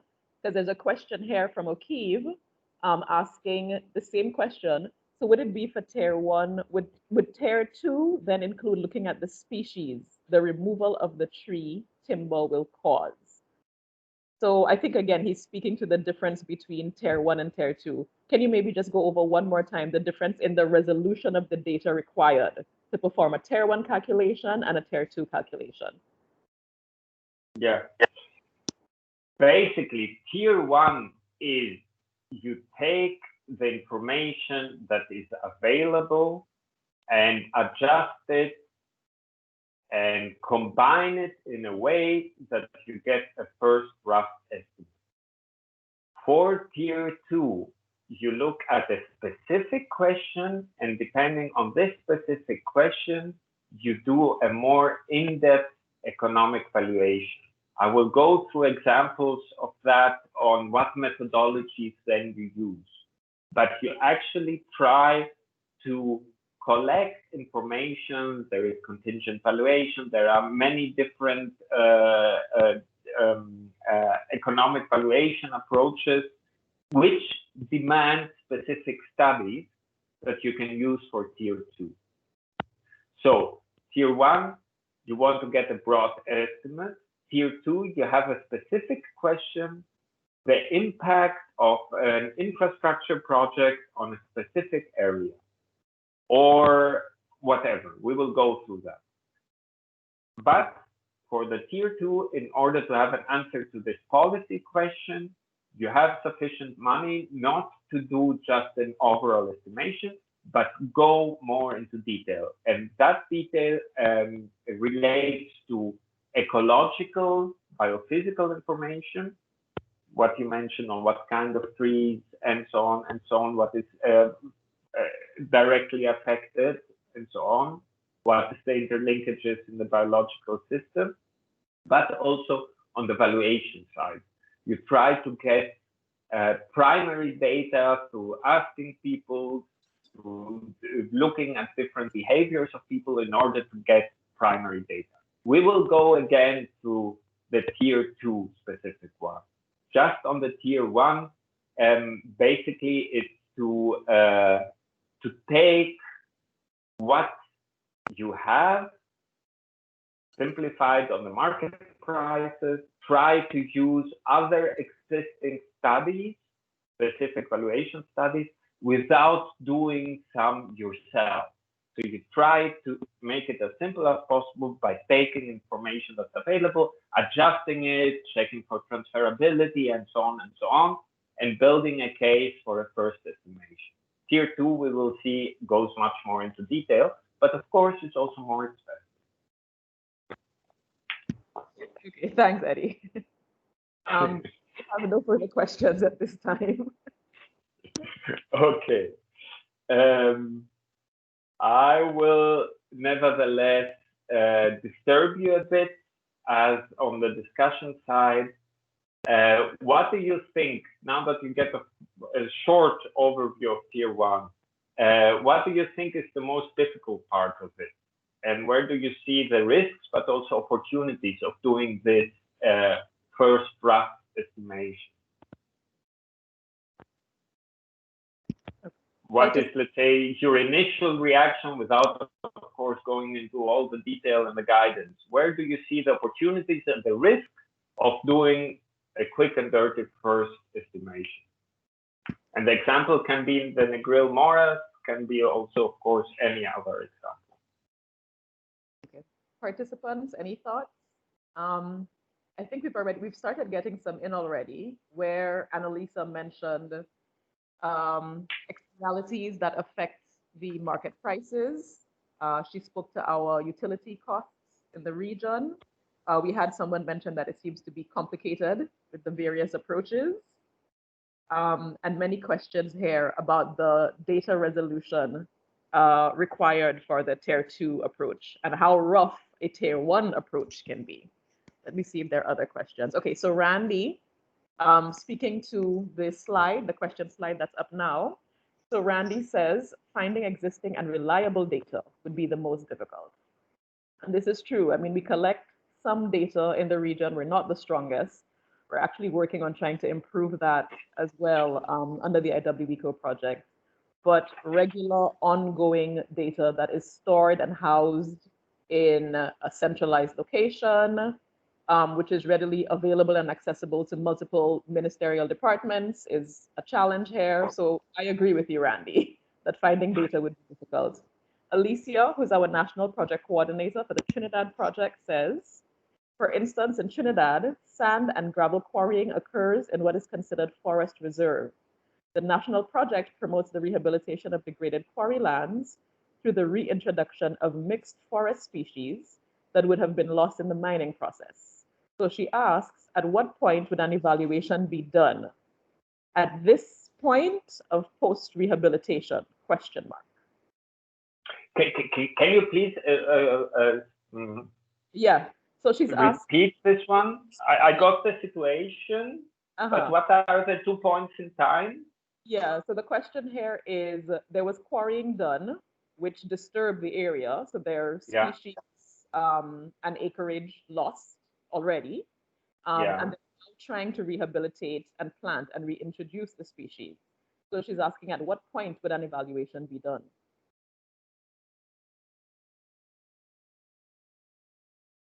Okay, so thank you very much for this. Reliability of data, of course, it's very tricky. Nevertheless, what I mentioned already, being transparent on the assumptions and uncertainties of the study and its results, I think is key here. Of course, in any country in the world, you have data limitations, you have reliability issues, and so on and so on. What is the alternative?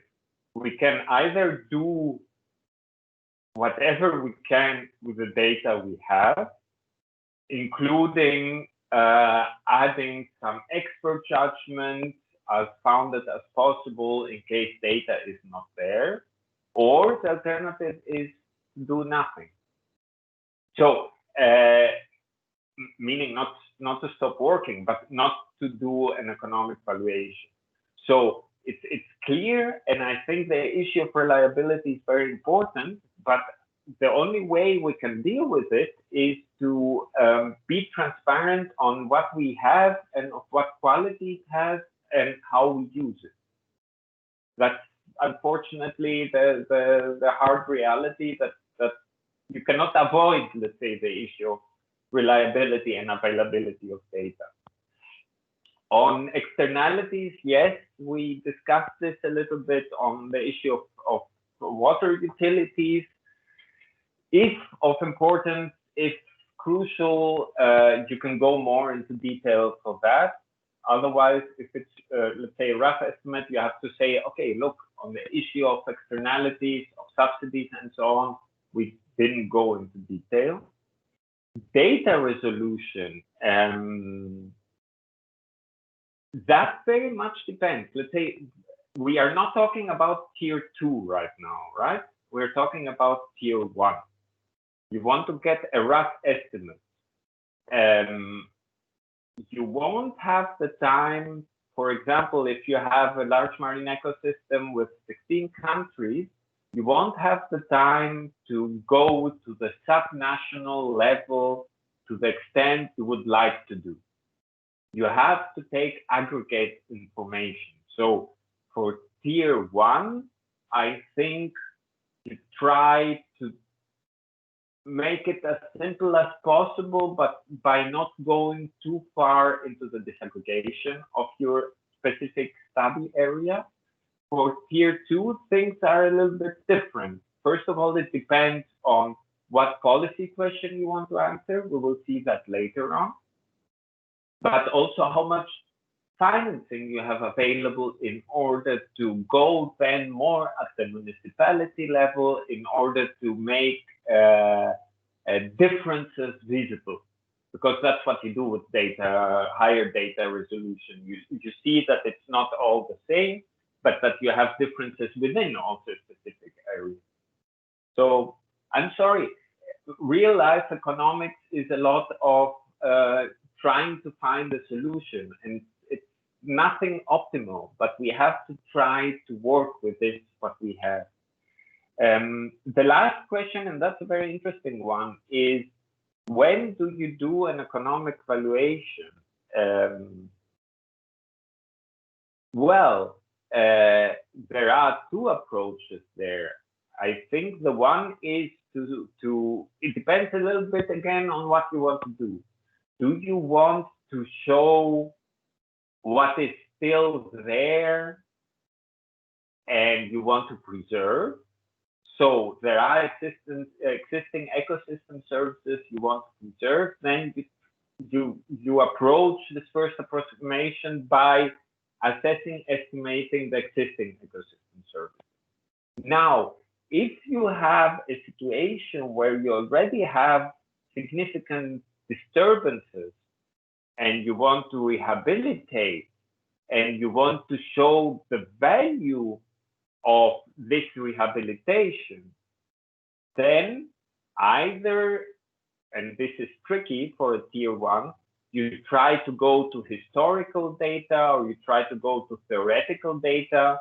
Theoretically, this, I don't know, marine ecosystem could or used to provide that much fish, and so on and so on. We had this mangroves with storm protection, now we have only 10% left. That used to have this value and so on. Look at what we can gain if we go back to the status. But to do that at the tier 1 rough estimate is very tricky. So I think that tier 1 really is about the current situation. If you want to do more this intertemporal comparison of where you are, be it degraded or non-degraded, and to look at options of threatening through some disturbing activities or rehabilitating, protecting, MPAs, whatever, then I'm afraid that the tier 2 is something you cannot avoid. Because to try to estimate kind of theoretical ecosystem values, which are currently not existing, but that could exist, is something that's quite tricky for a tier one, I believe. Okay, thanks, Yeah. Eddie. Yeah, that question about the degraded landscape was it's terrestrial land that would have had forest cover in the past and Yeah. has been observed. But I think that your explanation was pretty clear. We have a few more questions and comments here. Hala from St. Kitts agrees with Randy with respect to accessibility to reliable data. But I do like your response, Eddie, that we make the best of what we have available. You could also utilize data from other countries that are similar to yours, systems that are similar to yours, and utilize their numbers if your numbers are lacking. And then also use it as an opportunity to make a case. Because I see the strength of this, putting value to the environment as something to help us lobby for protection and sustainable development. So I see this feeding into policy, right? So yes. With that, the second conversation that you have is, well, here is the data that we need, that we're missing to do this as accurately as possible. And then I understand the challenges because I worked in the ministry before, but you then lobby for the resources and the projects that you need. I know, as hard as it is. You lobby as best as you can to try to get the data that you're missing. But in the meantime, you work with it. We have another comment here from Kelly, who states that the most challenging for Tier 1 benefit transfer for me is finding newer, more recent valuation for the resource. The TEEB database is a good source, but most values are from before 2010. Which database, sorry? TEEB. TEEB, okay. We will have a look at the repository that we set up in the following session, because we actually tried, I mean, okay, still, it's already 1.5, 2 years ago. We tried to analyze, we analyzed more than 2,500 studies in order to find studies that have specific values, summarize their main characteristics. So this repository, of course, if it doesn't get maintained at some point, it will be too old, but it does reflect the status, the state of the art regarding primary valuation studies from approximately 2 years ago. But we'll see that when we talk about the benefit transfer actually doing it. Okay, thanks. And then Kelly also says, another risk associated with Tier 1, as you mentioned, assumptions, Eddie, and the uncertainty of the studies. She states that not many natural resource valuations have been done in Jamaica for seagrass, for example. So any data used would not be very relatable to the Jamaican context. And I would just say here that we have, in this case, you would look to other tropical seagrass studies done elsewhere. So valuations that were done in tropical seagrass ecosystems. And for this rough, Tier 1 approach, you would utilize those numbers, import them to your case, and then state the assumptions. Exactly. Yeah. Okay. So not having specific studies in your project area, of course, it would be nice if you had specific studies, but it's not, let's say, a bummer. It's exactly that's what we try to do, at least with Tier 1, to say like, okay, even if you don't have information on the values here, have a look at what others have been doing. But I said a very basic one is area. How big are the different ecosystems? Sounds trivial, but this is key information in order to do this first approximation. That's something that we really need, be it even with expert judgment if we don't have statistical data. But the missing of specific studies is not a problem. Okay, thanks, Eddie. Arnott Jones from EMA Trinidad asks, how can we make linkages or connections between environmental impact assessments and ecosystem services valuation? I like that one a lot. The point is, if you remember when I talked about mineral extraction and so on, the perspective of the value of ecosystem services is one perspective among a number when we talk about policy assessment. So when you do an EA, when you do a strategic environmental assessment and so on, when you do a cost-benefit analysis of a specific project and so on, there are a number of factors that you need to consider in that, including development, jobs, employment, and so on and so on. And one perspective to the story is the valuation of ecosystem services. So that's very important. What we are discussing today is not the golden bullet. It does not, if you do the economic valuation, it does not mean, even if you do a very good tier 2 and so on, it does not mean it will give you ready answers. This is a good idea, this is a bad idea, we should do that or that.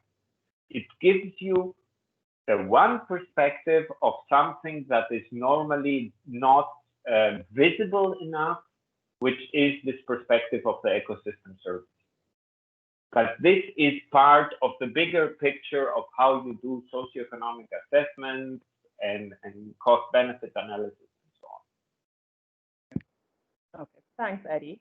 We have another question from Abby, who asks, would it be safe to say that a pilot study can also be done in order to ensure or clarify that some risks can be identified as well as possible constraints as it relates to data availability and reliability?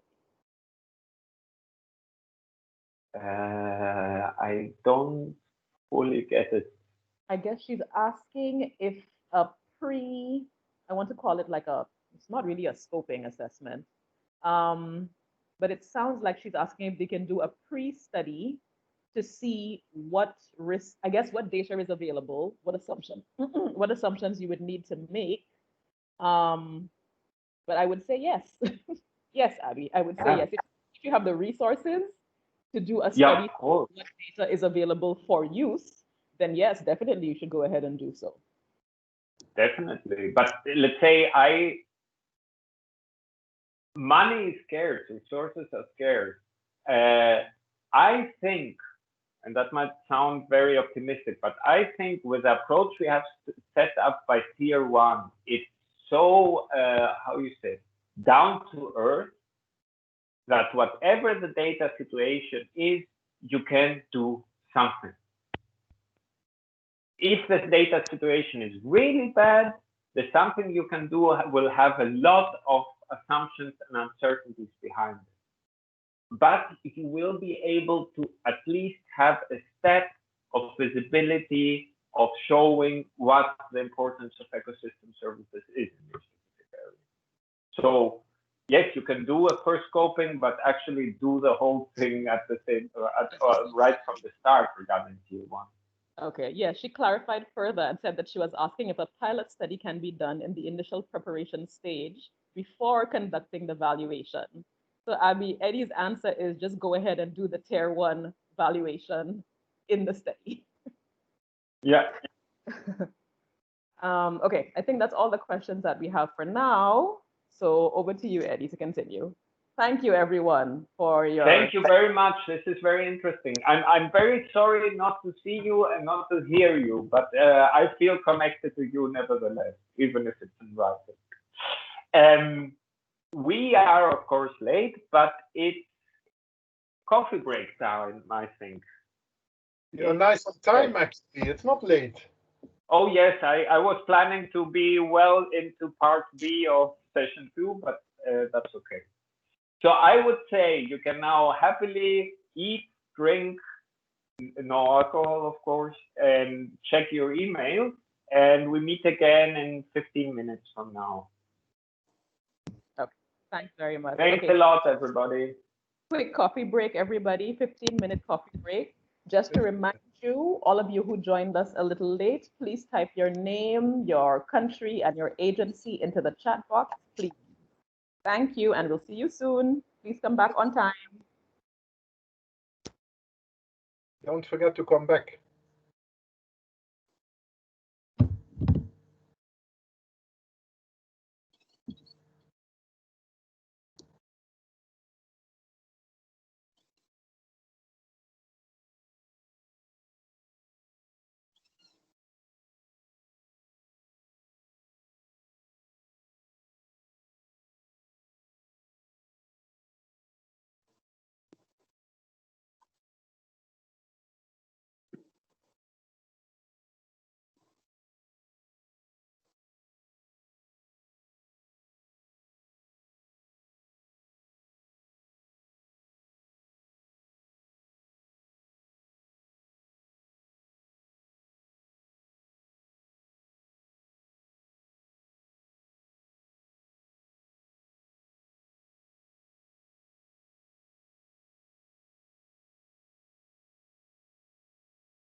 Is everybody back? We hope so. Yeah. Did you have a good lunch, right? Lunch? Well, 15 minutes is a little bit short for lunch, huh? Yeah, that's good. But you're not French, so you can manage. A sandwich and a glass of milk. Correct. Okay, I would propose we continue. That's okay? Yes, absolutely. We can begin. Okay, great. So, yes, time issue for this next session, which actually provides more detail on how you actually prepare and conduct the Tier 1 economic valuation. I had thought of three, let's say, parts of questions and discussions and trying the repository. I will reduce that to one in order to also talk about Tier 2, because that's the main problem at the end, then you are too short in time. Eddie, are you showing yes. us at this point? Oh, sorry. Yes, I was intending to. There we go. Sorry about this. Now you see me, right? You see my.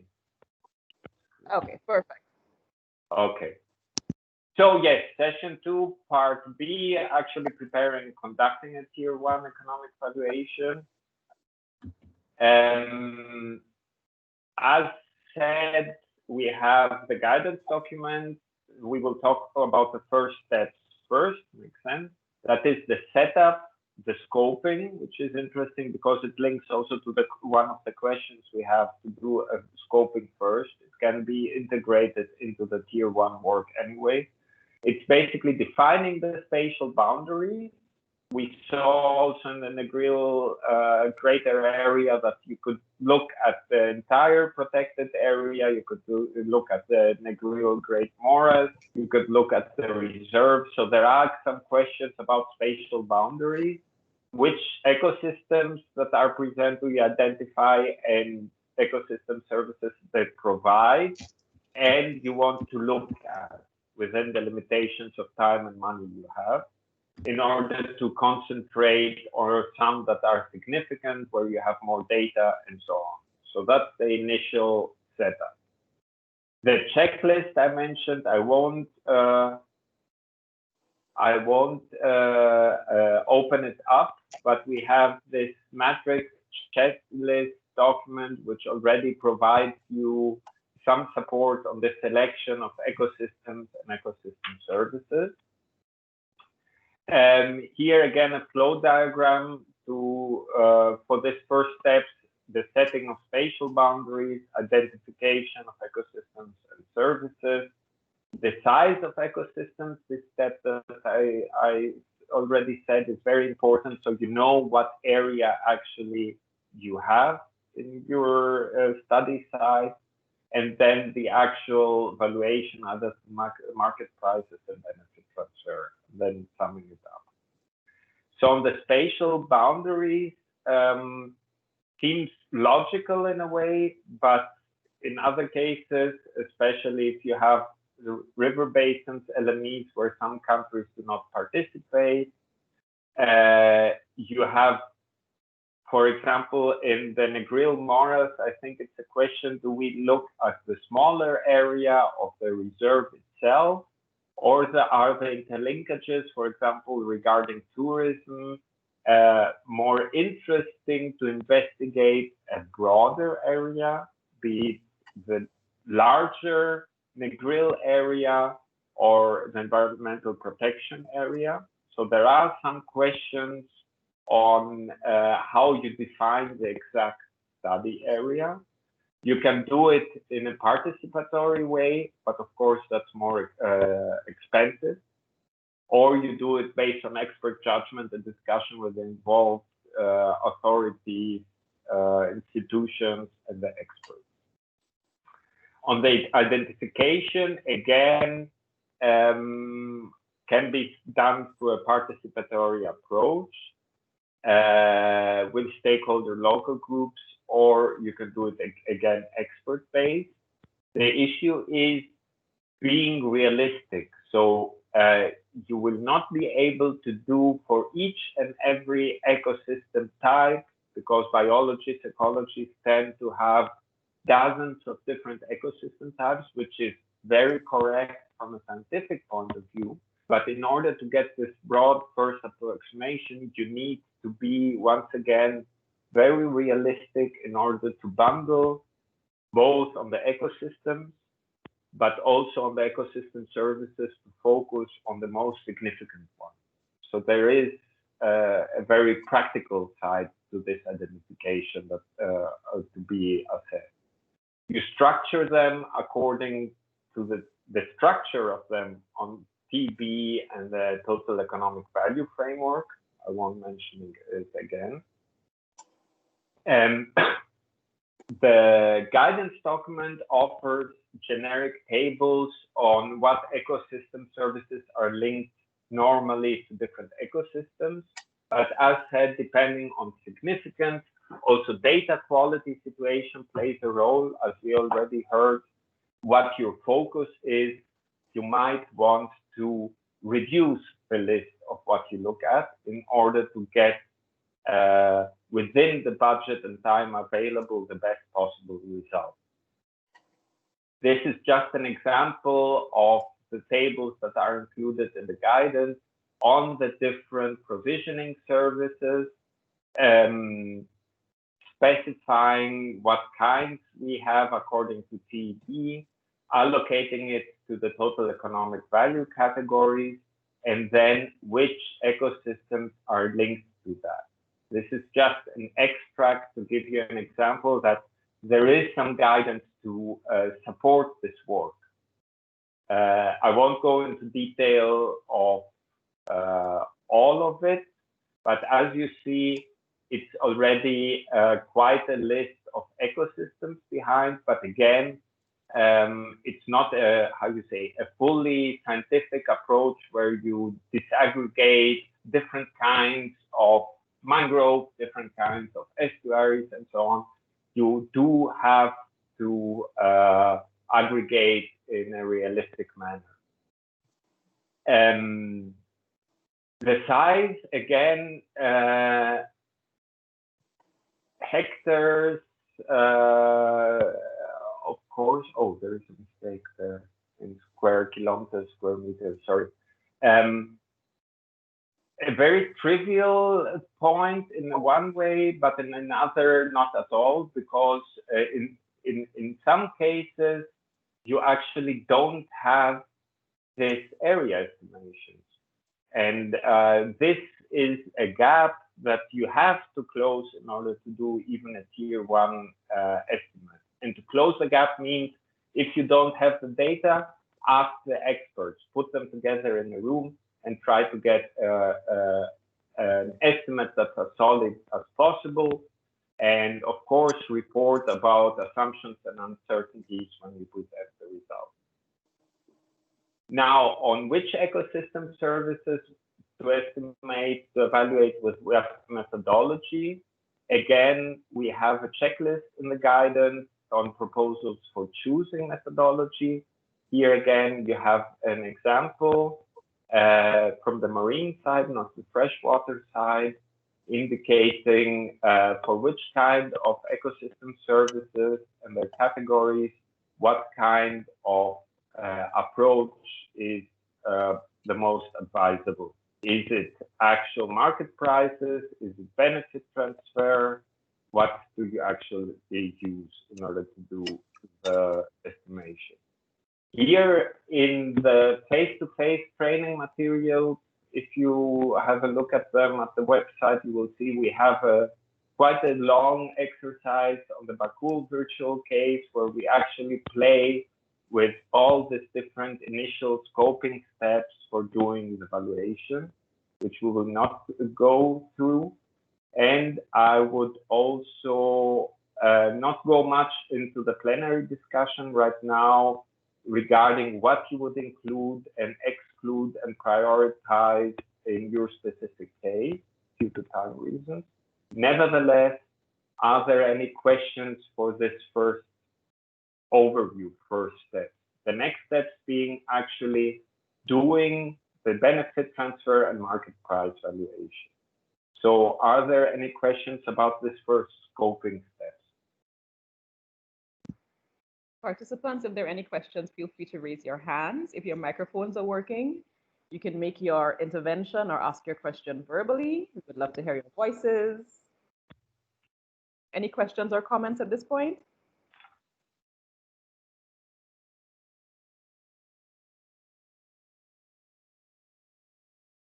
No, I don't see anything. Everybody's still drinking. Are you finishing your tea break? Everybody might be eating still. Yeah, okay, but maybe now, let's say on the practical, actually doing it, there will be more questions. Hopefully. So now we go into the steps. We talk about the benefit transfer approach and how do you actually select information from existing studies to use to adjust to your case. The link here to the repository, I briefly also showed it. If you click, maybe I can include it again in the chat.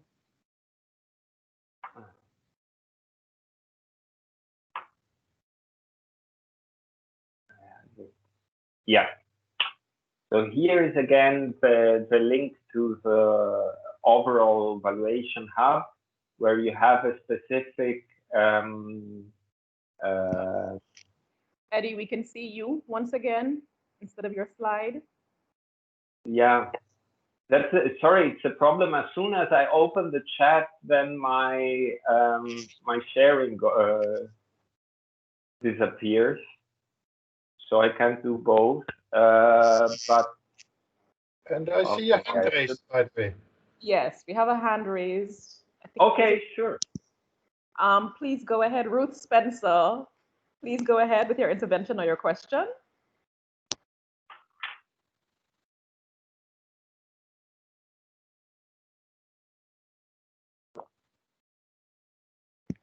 Ruth, is your microphone turned on?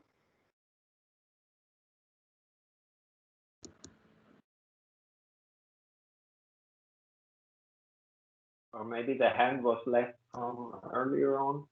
You had. Oh, there she goes. Go ahead, Ruth. Yes, Ruth, click again because you're muted now. Okay, yes, you can go ahead. Nope, you're muted again. Okay, now your mic should be on.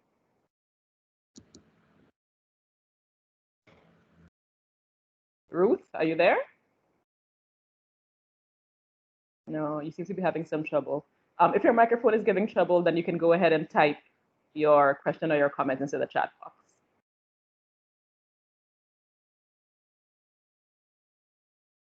We aren't able to hear you though, if you are speaking.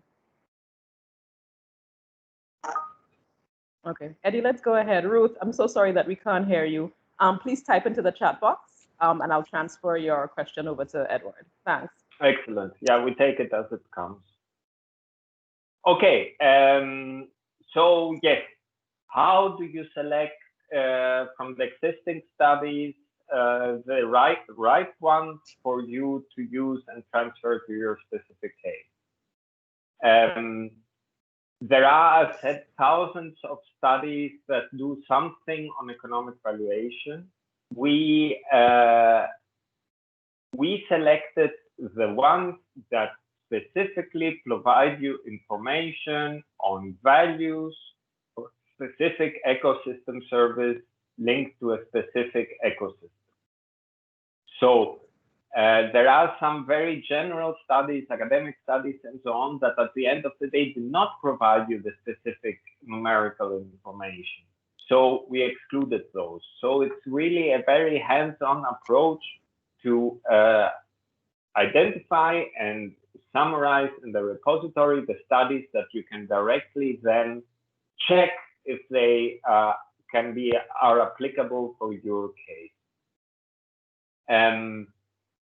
It's structured in a way that we hope is useful. I said I put the link into the general link into the chat. If you click on the repository and then you open it, you can see the repository. This is just a screenshot. You have a search function where you can see, for example, you can choose a specific ecosystem service.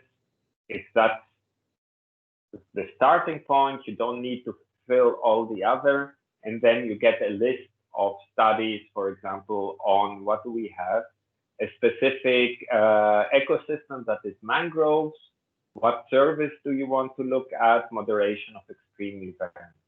You can then say, I want to reduce the studies based on what valuation method it is.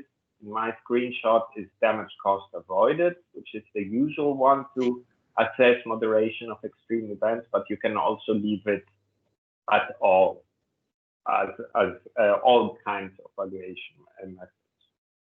So basically, sorry, when you include the search criteria, you then will get a list of studies that fulfill them with a number of information that we extracted from this specific study. And this result can be exported to Excel.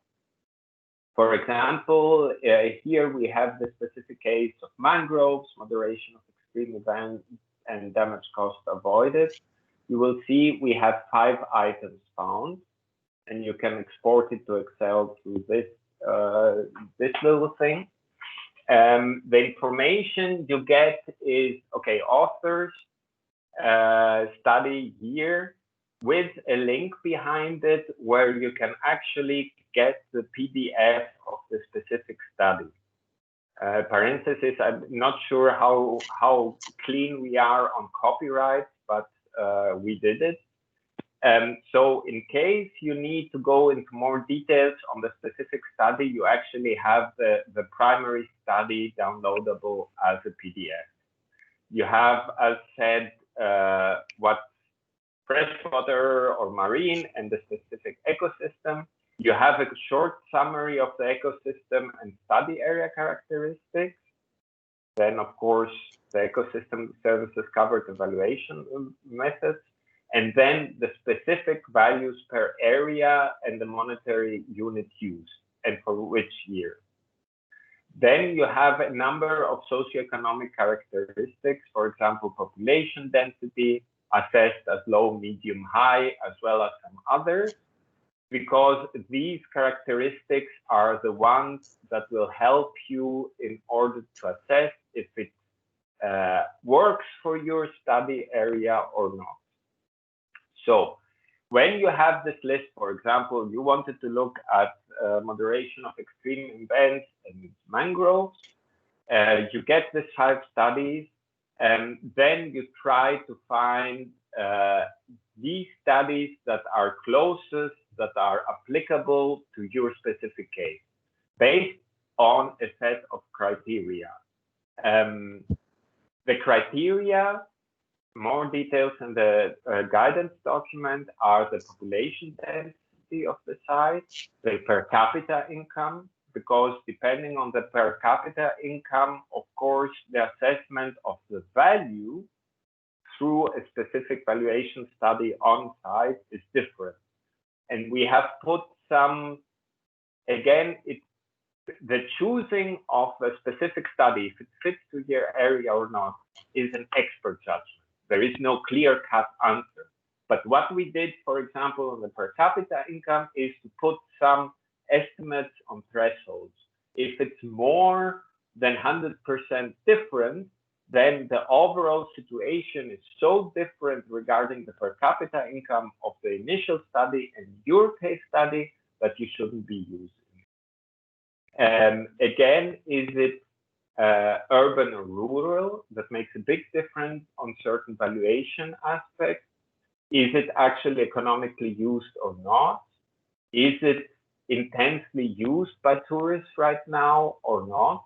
So is it highly visited, medium, or rarely?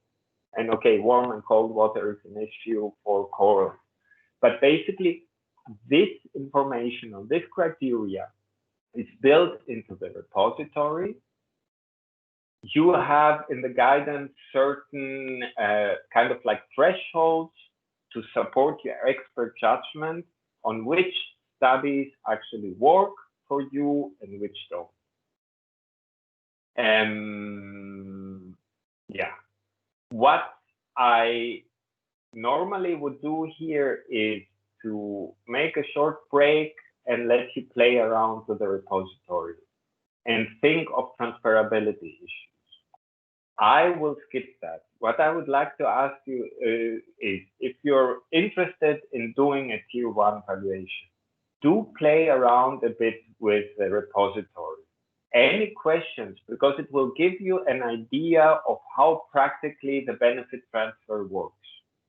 Look at the guidance document, the specific criteria, play around with the repository, and come back to me and Christian with any questions you have on the specific application.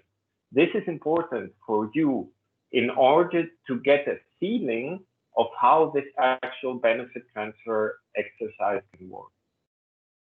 Eddie, one second question. Yeah. Good question from Ruth Spencer. Ruth was the SGP Small Grants Program Coordinator for Antigua and Barbuda. She's now the Deputy Chair of the MEPA Trust.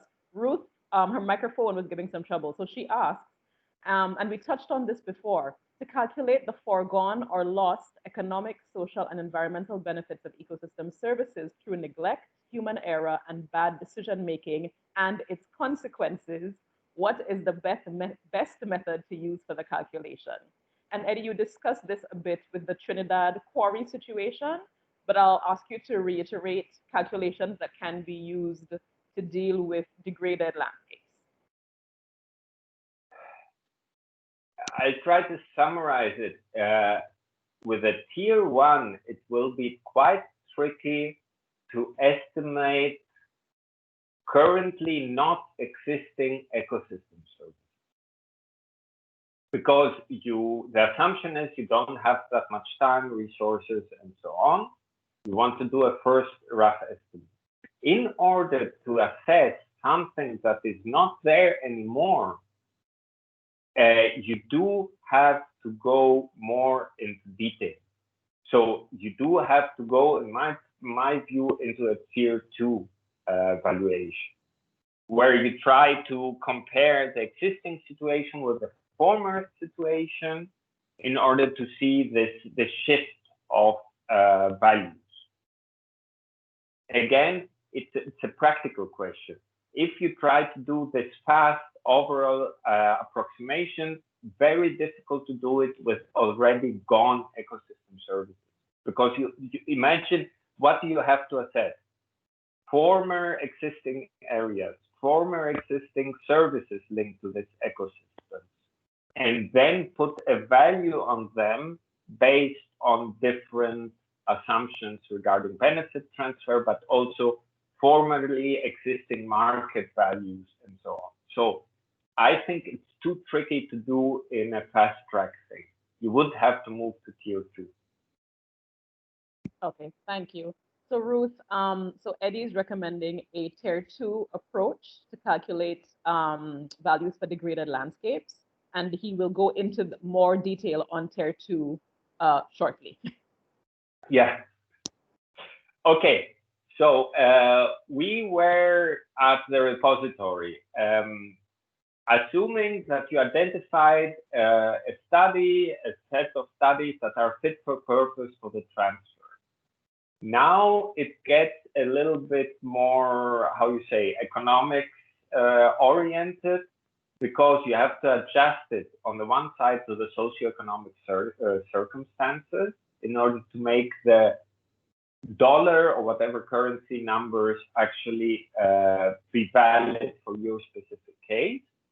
Assess it, move it to the current values, so net present values, and adjust it to the differences in the socioeconomic background. Again, there is a checklist for that. I think because that's how you say, economic technicality issue. I won't go into detail, but the question is, inflation affects the values, for example, for a study that was done in 2000 or in 2015, if you want to do it, to use it in 2020. So there are some, how you say, practical steps on how to adjust it to inflation. And then transferring the adapted value into US of the same year, which is a different thing than the inflation aspect, but again, is a technicality, let's say. And then the difference of price level, even if it's not too far away, as we said, thresholds of 100% or something like that, we can say is acceptable. But nevertheless, if the difference, you have to adjust for the difference in price levels, so the purchasing power parity of the countries where the initial study was done, in order to bring it to your country where your study area is. It's a bit technical, guidance is there. I won't go into the details, but basically this shows that even if you have identified a specific study or a set of studies that you want to use for the benefit transfer, you can't just take the value number, dollars per hectare, mangroves and moderation of extreme events and so on, but there are some steps and technical steps to be taken in order to adjust. Yes, then basically if all goes well, you have results for the different ecosystem services values for the different ecosystems that you were interested in and that you wanted to assess through benefit transfer. On the market prices, we just generally talked about it before, but here again, a bit more of information. We discussed it, suitable for food, for timber, non-food products, tourism, recreation is quite a good application case for market prices. But as we already discussed, in some cases you have data, in other cases you don't. We are optimists and we won't let us be brought down. Even if you have gaps in data, use expert judgment, be transparent about it. Yes. And here comes also the sustainability question that we had also touched upon in our discussion on timber, mainly. On fisheries, for example, the issue is, it doesn't mean whatever you get out regarding commercial fish, that's actually the value of the ecosystem service fisheries, because you might overexploit. So it's not the total value of available fish stocks, but it's the maximum sustainable yield there. And something similar as we discussed for timber, you have to do there. But for example, also on irrigation water for agriculture, this is more an inland freshwater issue. How much irrigation water can be used for agriculture and for the production of agricultural products, which you can calculate because you have prices, but not based on non-sustainable abstractions, but on not lowering groundwater tables and not having negative impacts on wetlands. Again, tricky. What is non-sustainable regarding irrigation water and what is sustainable? But there is no way out to that. You have to do this assessment and to say, like, look, in this specific study area, the amount of agricultural products we can get through support of irrigation water, through irrigation, can maximum be this value. even if it gets overused and overpumped, you shouldn't be looking at the actual numbers of what is produced, but to set a limit based on sustainability criteria. Coming to the summing up, basically is you have different values for different ecosystem services and ecosystems. Again, we have some support on how to aggregate it in order to have a clear picture, in order to be able to add values together.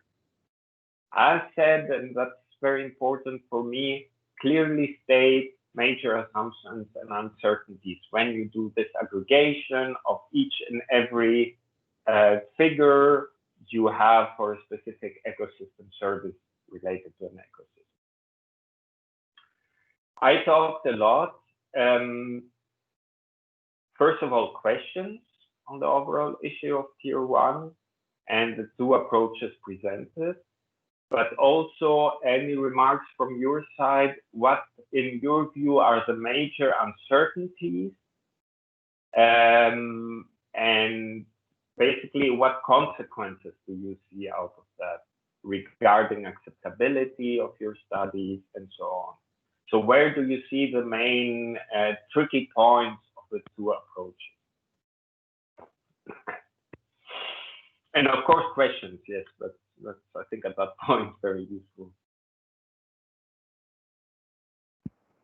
Feel free to raise your hand if you'd like to ask a question or make an intervention, please.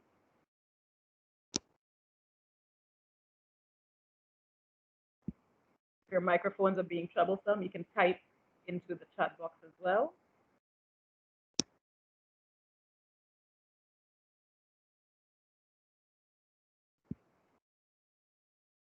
Your explanations must have been very, very clear because I don't see. I'm always a bit skeptical about that. It might also be that I lost everybody. Hope not. Any I wish we could sit together, but yeah, that's life. Yeah, it's a new way of operating. Yeah. Any thoughts that anyone would like to share at this point? But I'm here. Yes, that's Jan, good. Go ahead. Jan, would you like to make an intervention?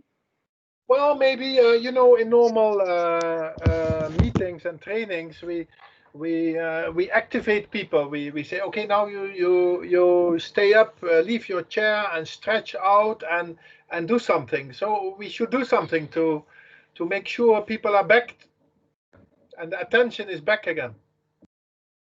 I thought I had taken this down. Shall we all do a short stretching exercise? Yeah. Call to everybody, raise your hand and let them virtually raise their hand, and we see who's there, who is sleeping, and things like that. Okay. I see hands already coming. Yeah. Do you see me actually right now? Yeah, you see me. So yeah, I would propose that yeah. everybody stands up. Okay, now you don't see my pretty head. Stand up, try to stretch. Put your waist a bit to the front. And then try with both your arms to reach as high in the sky as you can. Wait, I'll do it sitting up. Try to catch the stars. One side, the other side. Try to stretch as far, as high as possible. Oh, sitting too far. Then take your left hand on the back, on your back, and move to the right side slowly. You feel it stretching here, and then move your hand, your right hand very loosely to the floor. Then come back straight, and then you do it on the other side. Shouldn't hurt, but should stretch you on this side. And then you move your hand again. Yes, that's what I do every day because I have a back problem. I don't know if you feel better. Oh, someone stretching up for second cup of coffee. Okay.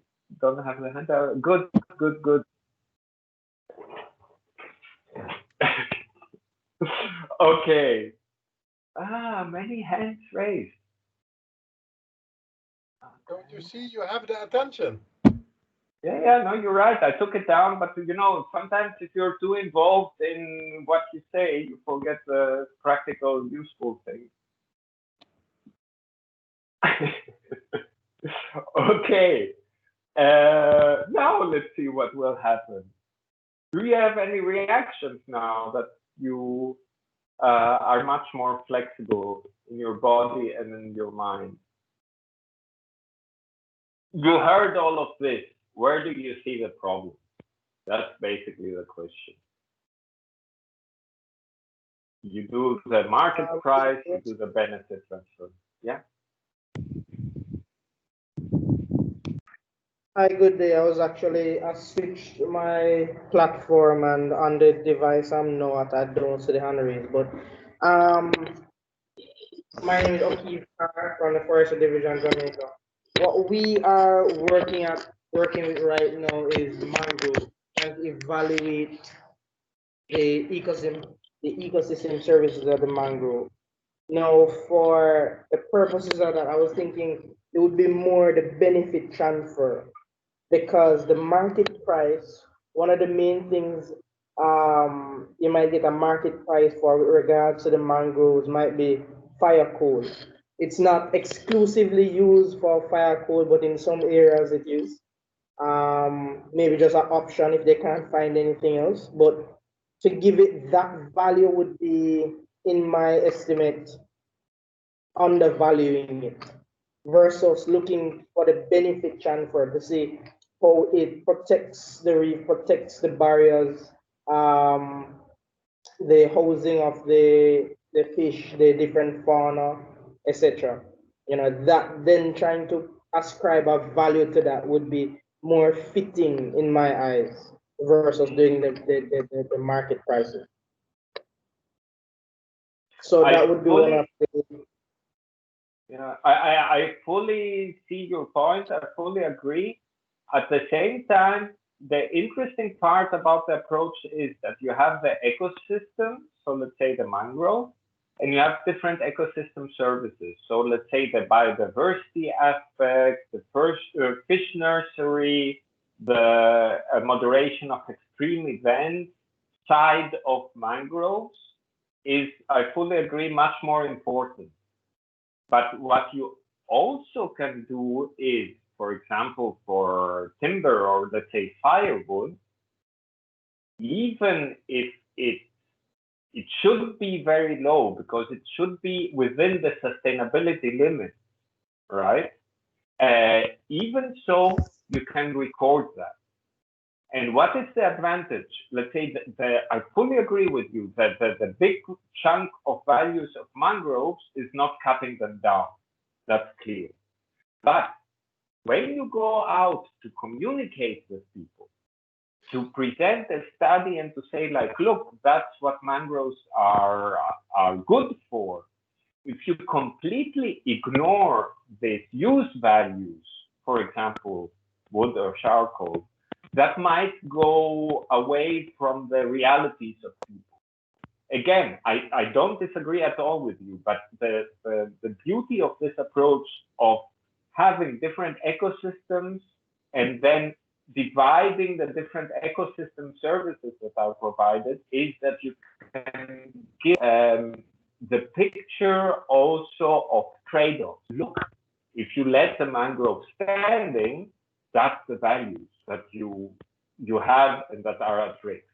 If you cut them down, that's what it's worth. It's not worth it. My example at the beginning, if you kill the white shark, you would have a market price of, I don't know how many dollars per kilogram or per fin. Okay, one-off, that's it, dead. If you look at the biodiversity, the tourism, and so on, you have much higher values if you let it live than if you look only at the market price. My only point is to have a systematic approach of presenting this, so not putting aside the market side of things, has the virtue of being closer to the realities of people and actually of being able to show them that, look, guys, you actually lose a lot if you cut it down.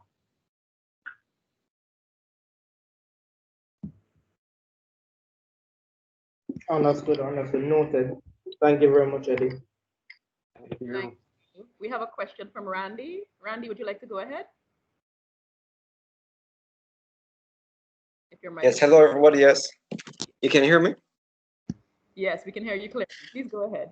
Okay. I have a question. Is there a baseline for sustainable usage of an eco of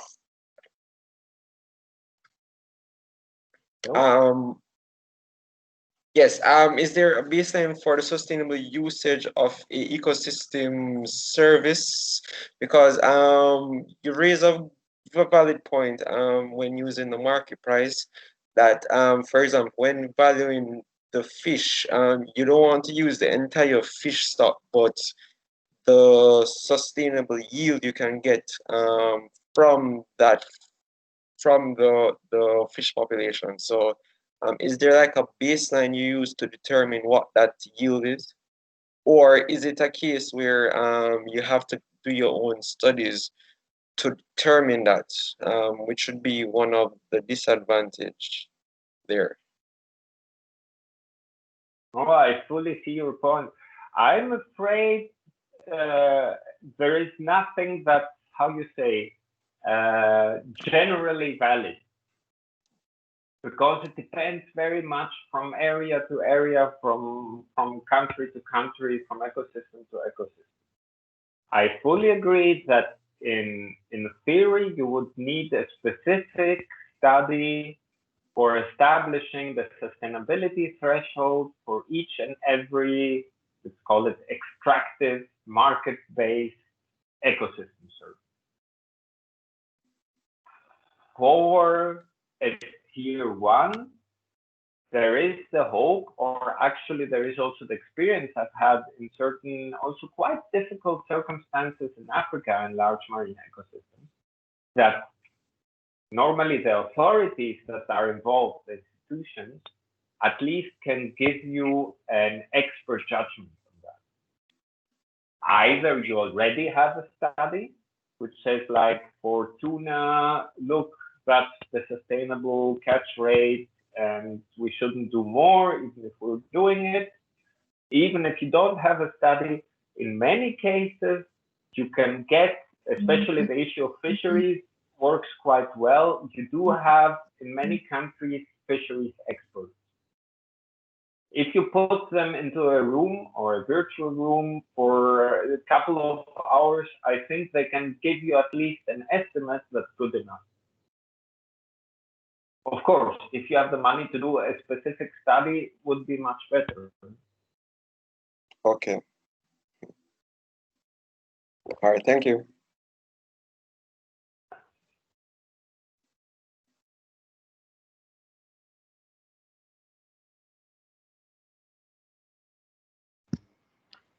Anybody else? Would anyone else like to raise a hand to make an intervention or ask a question? Arnott Jones from EMA Trinidad. Arnott, please go ahead. Hi, good afternoon.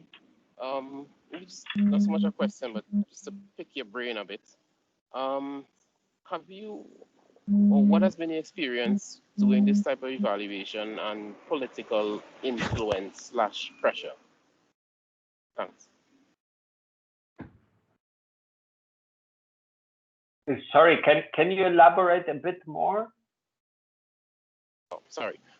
So let's say you're doing an evaluation of a wetland and state interests pushing towards a resort type development on a wetland, and as a regulator, the political influence is going to be there. So have you had any experience conducting any evaluation and this political input or influence in conducting the evaluation, maybe to overestimate, underestimate a particular component of the environment? Yeah. You talk about real life, and that's good. First of all, let's say on the technical side, and we will move directly into the tier 2. I think when you talk about a specific intervention, be it potentially problematic one, like a big infrastructure project, or be it a protective measure, you need to go into tier 2. This very general looking what is around and first estimation probably will not be sufficient. That's the one.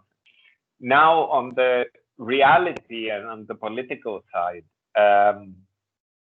I've been around, unfortunately, too long to know that we can talk about a lot about environmental protection and sustainability if there is big money on the other side.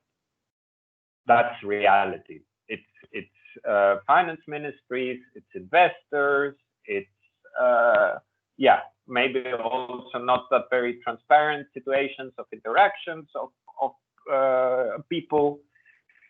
But okay, what can we do?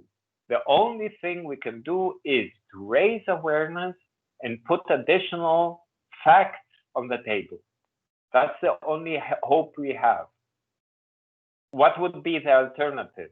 That's always something I try to think of. We could just leave such an infrastructure intervention not commented from the side of the ecosystem services that are threatened. That would create even a bigger imbalance towards this infrastructure project. It might be a good thing, you know, but you have to look at the various aspects of consequences of such an investment. And my own experience is, if you get heard or not, it's a different question. But our task, as I would say, as experts, is to bring on the table as factual, even with estimation and uncertainties, factual information on consequence. That's the only thing we can do. Up from there, we can try to sell it. We can try to make it into a nice brochure or study. We can have a half-pager that politicians might even read, if they can read. So we can try to promote our cause through actually working in creating this balance. I don't see another way out, unfortunately. I think also, Arnott, I hear what you're saying and where you're going with it. With the way that these studies, the research, and the consultancies tend to be done, I mean, they'll normally be, they'll be housed in the Department of Environment or the environmental agency, and independent persons will come to do the studies, produce the products, whilst working with the government partners and community stakeholders. And then that is then over to, let's say, the department director, who then takes it to the permanent secretary and then to the minister. And that's where you may encounter some opposition, as you suggested. But I have to say, in my experience, we had a similar study done, and it was actually very well received. The minister really appreciated having visual charts and very clear numbers that he could then use to lobby, his fellow ministers in cabinet, etc. Contentious situations where, for instance, you'll have protected areas that people may want to open up to development, for instance, and that can get a bit difficult. But yeah, it happens, and you just present the data as best as you can, and the information on the page doesn't lie. And then it's up to the minister or the head to decide whether they want to accept it or not. But generally, people tend to find the information very, very useful. Exactly. it is also related to the way you present it. Let's say if you put to a political person a 500-page study on the desk, forget it. So it is a way also of promoting it, but at the same time, we as experts need, of course, also political support in order to have this voice heard. I think, let's say from what I think, right, who is now in our virtual room, we are not the people that take actually the political, we are the ones that are supporting them. Of course, you need also to be able to touch the hot issues. You need the support of your Minister of Environment to prepare a study regarding the potential loss of ecosystem services linked to this infrastructure project. You need to have the support, otherwise the study also will not be done. So what do I want to say? Not to lose hope, but to be also smart about it and forming coalitions with the people that actually can support this more factual decision making.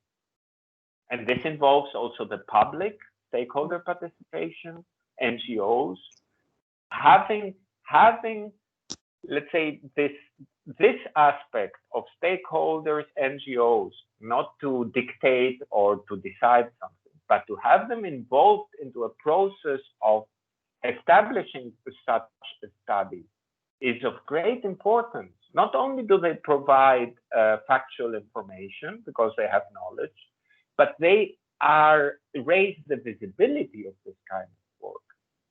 So I think that if you have the possibility within a tier 1, and we will discuss now, hopefully time is running, the tier 2 also, to have a couple at least of interactions with the stakeholder community, that can raise the quality of your study, but also can raise its acceptance at some point. And politicians are, of course, looking at the publicity side of things and how many votes something might cost them. So there is a point of not keeping it within, you know, a small circle of 2-3 hours. But that's, let's say, all just my personal view and experience. Nothing, let's say, technical right now. Okay, thanks. Danielle mentions that this is not Trinidad specific, and that's absolutely right. Annalisa, can I call on you? Annalisa works with EMA out of Trinidad again. And Annalisa echoed what we were just discussing, where civil society can play a role and where a strong business case is important. Annalisa, would you like to make a verbal intervention? I was just saying that, you know, I think it was noted that a powerful public education case, powerful public education can assist, and the ecosystems, I guess sometimes there's a challenge of breaking down technical information into simple language to gather consumer behavior and consumer voting for you. So I think sometimes there's a challenge in that communication, breaking it down and taking more of a marketing approach. And for all parties involved, CSOs have a powerful role in terms of bringing that transparency and independence and pushing the agenda along. And also, as you said, making that business case, and that pointed example you just made about the facts speaks for themselves and making that business case. But I think taking communication and making this, taking the technical stuff and making it for trendy. I don't want to use the word that people normally use, making it trendy and using some of the techniques I see IWEco using, you know, infographics and trying to really get that traction is some of the challenge, basically, to get decision making. So if the consumers want it, remember, politicians depend on votes. I vote fully. Exactly. That's we have one. Sorry, just on this point, I fully agree with you. And what I would hope, let's say, for future studies you know, I'm the economist. I'm more or less a technical person, but economic valuation studies that get done to be closely related to a communication strategy and the communication experts in the relevant authorities, institutions. That would be really nice. That this goes hand in hand. That not at the end of the day you produce the study and it goes to the shelf, but there is a communication strategy. Whom do we want to reach? In which way do we want to reach them? Based on the study and so on and the work that has been done. So I can just reinforce your point. Okay, thank you. Let's take two more. We have one from Danielle. Wow. Donna Sue. Hi, just making sure I can be heard. Yes, we can hear you. Go ahead. Okay, great. Now, coming from an NGO, here's my problem. I was on the other side as well in government, and citizens are supposed to be protected by the government. And what you would expect is that you expect more or less ecosystems to be valued at a government, ministry, agency level. So it's a really weird narrative when it comes down to NGOs having to be the ones to lobby and to chain themselves to trees and etc. So I'm really hoping that better ecosystem valuation might advise more forward thinking, because we are in a smaller island, that we are smaller than Jamaica, and we are seeing the effects of poor decision making, especially via flooding. And we are seeing really, really weird, dry and wet seasons as well. And now we have the increase in Saharan dust. So at one end, you may be, in a cabinet meeting and say, okay, well, let's build a port or let's bulldoze a forest. And on the other end, you're paying like large sums of money to compensate persons, to repair stuff, to do engineering interventions. And if that ecosystem valuation, as Annette was suggesting, even isn't sometimes overestimated, the balance that we need to get may not ever happen, because people are always going to say, well, oh, that's acceptable loss because degradation and destruction is part of development. But as we can see from our project at National Quarries, repair is a long, tedious, and expensive process. So that's just the point I wanted to make today. Thanks. I can just fully agree with you. If I can go ahead and simply, I mean, Edward has stressed that tier 1 in particular is a useful public education and awareness tool. And for the communications, from the communications aspect, I mean, we can use the tool, but we need to do our homework properly to understand what is happening in a particular context, what the different factors are, where the conflict is, in terms of the decision making, and maybe try to understand. And then from early, from the time we plan our studies, begin to think how we're going to use the information generated by the study. So we need to be strategic about it. There was a case with the CREW project where in Southwest Tobago, for so many years, the government of Trinidad and Tobago has talked about substantially improving the wastewater treatment plant, introducing a tertiary level system, and has not done it. And this is a part of the island. Tobago is very dependent on tourism. So they did a study in which they asked the stakeholders to do the weighting of the different values for the valuation. And then they compared two different scenarios as well as the status quo. What would happen if we leave it alone, if we do nothing? And then two different levels of intervention in terms of sewage treatment. And it was useful not only for the data generated, but it was useful because it helped to educate the people who participated in the process. So the process is important, and the reporting on the process. And so basically, yes, to me, a lot of what I'm getting from the session is the value of EV for communication and public education. In the case of the Negril Great Morass, for example, we did a very short survey in February, which told us that people in the area barely have an awareness that of the value of the morass. It's been closed to the public for many years, and so people don't think about it.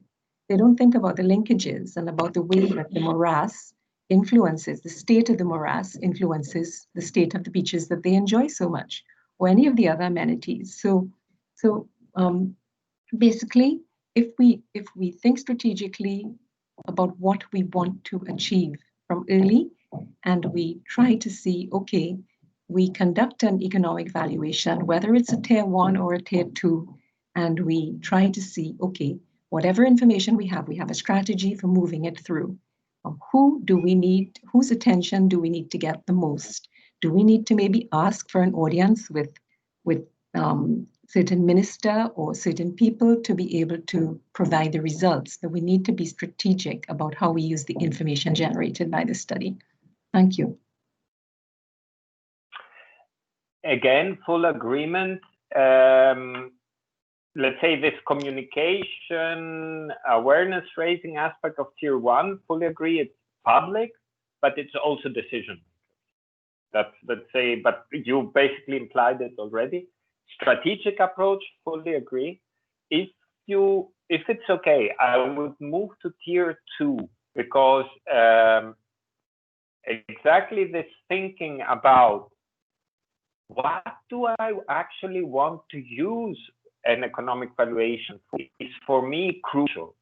Now on tier 1, it's more a general overview and so on. Again, you can do it in a strategic way, because again, you can prioritize certain ecosystem services and so on. But for tier 2, it becomes really central. So if it's okay with you, I would move to tier 2. We won't go through the technicalities, but to discuss the issue, why should I do a tier 2 valuation? What's the context? Okay. I will assume it's okay. Yeah, absolutely. Let's go ahead. Yeah. Thanks everyone for your comments. Sorry? No, I was thanking the participants and Donna. Yes. Thank you very, very much. So, because it links directly to what we were discussing, the policy appraisal concept. So, blah, blah, blah, guidance, checklist. Slide. Sorry. You see, I'm new to this stuff.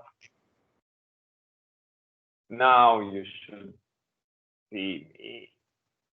Okay. Yes. Perfect. Okay. So, in-depth valuation, policy appraisal concept, guidance, and so on. The key point here is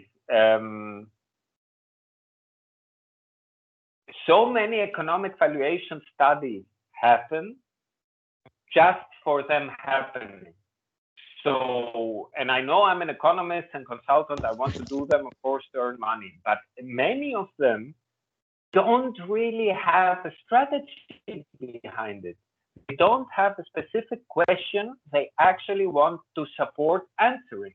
So that's why let's say at the beginning of the tier 2 approach, before, and I will not go into this technical spatial boundaries and so on, in-depth methodologies. We won't have the time. The first point is decide on the policy appraisal context. What is the situation you want to support with an economic valuation? Again, this is the overview and so on.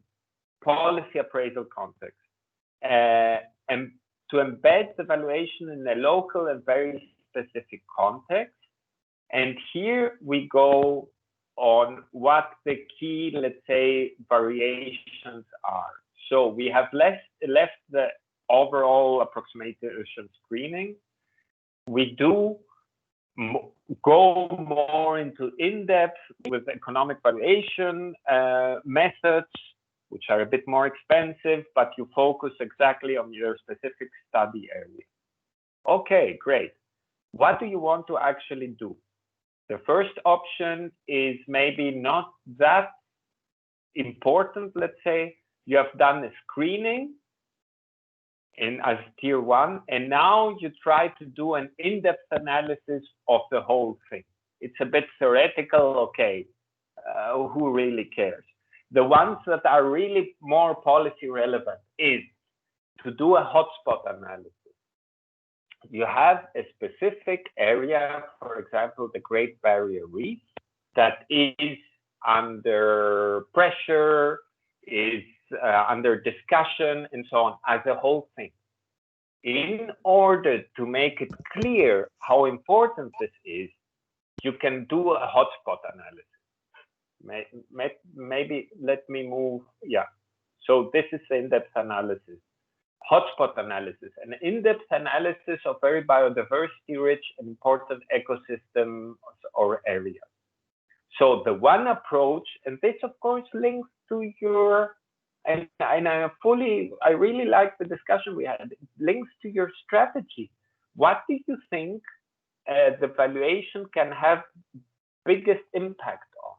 Is it the discussion of the Negril Morass being as a whole a very important biodiversity area? Is that a good way to show the value of ecosystem services? Question mark. But you have to be clear about that. It's slightly different, and we touched it quite often already. Policy appraisal context of a planned concrete project. Here we really do business, right? We are looking at the construction of a hydropower plant, let's say on the potentially negative side, or also of protective measures, of creating an MPA, of opening up the reserve to the visitors, to tourists, and so on. This is a different, let's say, starting question than, okay, let's show the overall value of the morass.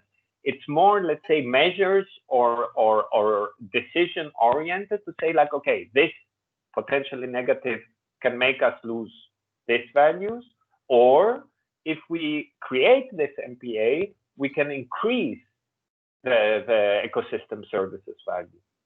So positive or negative projects and the assessment of their impacts on ecosystems. You see the difference, let's say, of approach. Now, different situation. We heard about the mangroves.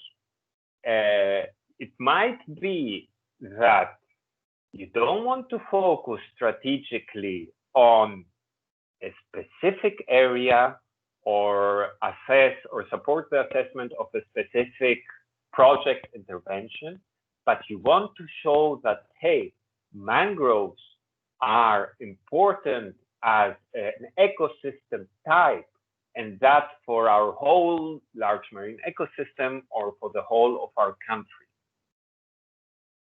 You see, again, basically, it's just the framing. That's the difference. It's the framing. Which policy context is the most promising? So you try to orient your economic valuation in support of this approach strategy. We won't have time to really go into the details of the technical side of it. Of course, it's very different if you want to assess a specific project, if you want to look at a specific ecosystem time, the spatial boundaries, and so on, the temporal boundaries. It's, let's say, from the technical side, quite different, and also the methodologies you can or you should use behind it. But if you are not clear on what actual question you want to answer or support answering, then it's a real pity of your money spent. Just to continue, a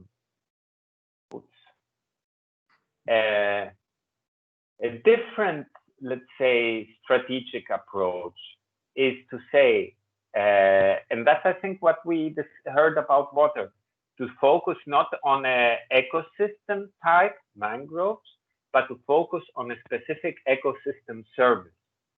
So you say, mangroves, great, but the carbon sequestration issue is so high on the political agenda that I will go and do a specific valuation exercise on how much this ecosystem service is worth linked to my specific project area. It might seem all more or less similar, but if you think about it, it's really quite different approaches on how you try to promote the ecosystem thinking. And for all of this different policy appraisal context, I think valuation can support. But before you commission anything to someone, you start working on an economic valuation, do discuss on what approach you think is the most useful one for actually supporting policy making. A different one, and I just have another two, don't be afraid. Singular pressure or impact. So again, it might be that, for example, eutrophication, that was the case in the Baltic Sea, as a pressure is high in public awareness. They see the algae swimming around and fish died due to eutrophication. So focus on what effects on ecosystem services you have from a specific pressure. It can be, I don't know, logging on different ecosystem types, right? You say logging, different ecosystem types, but as a country or a bigger area, you have the forest, you have the mangroves, and so on. What do you lose or will you potentially lose in the future if you continue unsustainable logging? So it makes sense to go back to a sustainable level. So again, it's identifying the starting point. Where is the public awareness? Where do they see something that you can build up on? Or what is high on the political discussion? What do politicians discuss when they sit together? Oh, damn, we have this problem, voters are not happy. Or I have this investor knocking at my door. Or you see, we need to have a climate change mitigation adaptation strategy. What's up with carbon sequestration? So to find windows of opportunity and link them and feed them with economic valuation. And just to move to the last one, which does move closer to market-based financing. It's a hot topic, let's say. Financing conservation measures, how can you do it? Where can money come from? For example, payment schemes, payments for ecosystem services, compensation schemes, liability schemes. So if you have a certain investment to do compensation, I'm not a big friend of it, but okay, if it gets done well, might be an option instead of getting nothing out of for conservation. So you might think on the financing perspective for certain tools or approaches from the financing side, you need estimations from the value of ecosystem services. So focus on that. What is the upstream relationship of ecosystem services provided? Can the downstream people pay the upstream people in order to protect ecosystems because they reap the ecosystem services values downstream? So watershed payments for ecosystem services, for example. So that's a little bit our viewpoint, that it's key to decide on the policy appraisal context. I mentioned it. What should you consider? Expectations from policy? Of course, projects that are planned. So you know that there is this infrastructure story being discussed, even if it's not, let's say, in the full press. Go early in order to provide supporting information. The current environmental situation, of course, is also important in order to identify risks, but also opportunities for conservation. So more the technical side, where you say like, okay, an MPA would make sense, you know, for the current environmental situation. If you have this pressure impact side, what really is being discussed? What is of importance that you can hook up to? Then at the end of the day, this decision on the policy context has then a number of technical consequences on, of course, do you estimate all, several, one ecosystem service? Is it on the spatial level, it's different, a hotspot or a project level or another level if it's pressures and impacts and so on. So this initial decision does then impact the technicalities of how you do a tier 2 approach. That's so far from my side. Questions? We already started discussing this, but I think it's really quite interesting. Where do you think also on the discussion side we can have the biggest impact with valuation? And for your specific one, I'm sure in the back of your head, you're always listening to this under the perspective of your specific case. What is the most relevant one for you?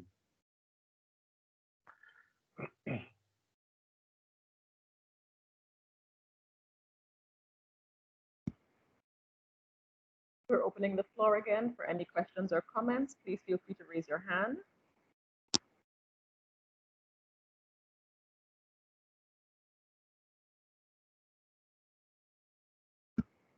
Hyacinth Douglas, SGP Coordinator for Jamaica. Please go ahead. Yes, thank you. Good morning. Very interesting information. And, you know, these are, I have so much to say about these things because these are our concerns when we intervene in communities, especially in areas that we deemed, you know, is high on economic, you know, contributions, and so that the community can benefit, the country can benefit, and so forth. So, and I think this is a critical, you know, tool and process that we can use to have that policy impact. And my concerns is that, and we have been grappling with it as well. And, you know, for some we are successful and some not. And that's because there's no, you know, decision on the designation, on the use of these, you know, protected areas and the management and so forth, and the policy as it relates to how they are managed. And that is why sometimes, as you know, I heard earlier that a lot of persons in the Morass, Negril Great Morass, they don't know how it contributes because the economic impact has not been stressed. It's more of don't destroy it, don't destroy it. Why? Why are you not to destroy it? And here it is where, when I see international overseas investors come in and take the best of the country, the best of that, and end up turning it into, and then where's the benefit? Nobody gets it locally. So my thing is that how can we, when we implement these projects, because projects seem to have a lot of impact, not only on the ground, but the results can impact policy. How can we move forward with some of these projects we implement, especially at the regional, to have, greater impact in terms of policy and decision making in how we, make more or better use of these natural resources, especially those with high economic benefits.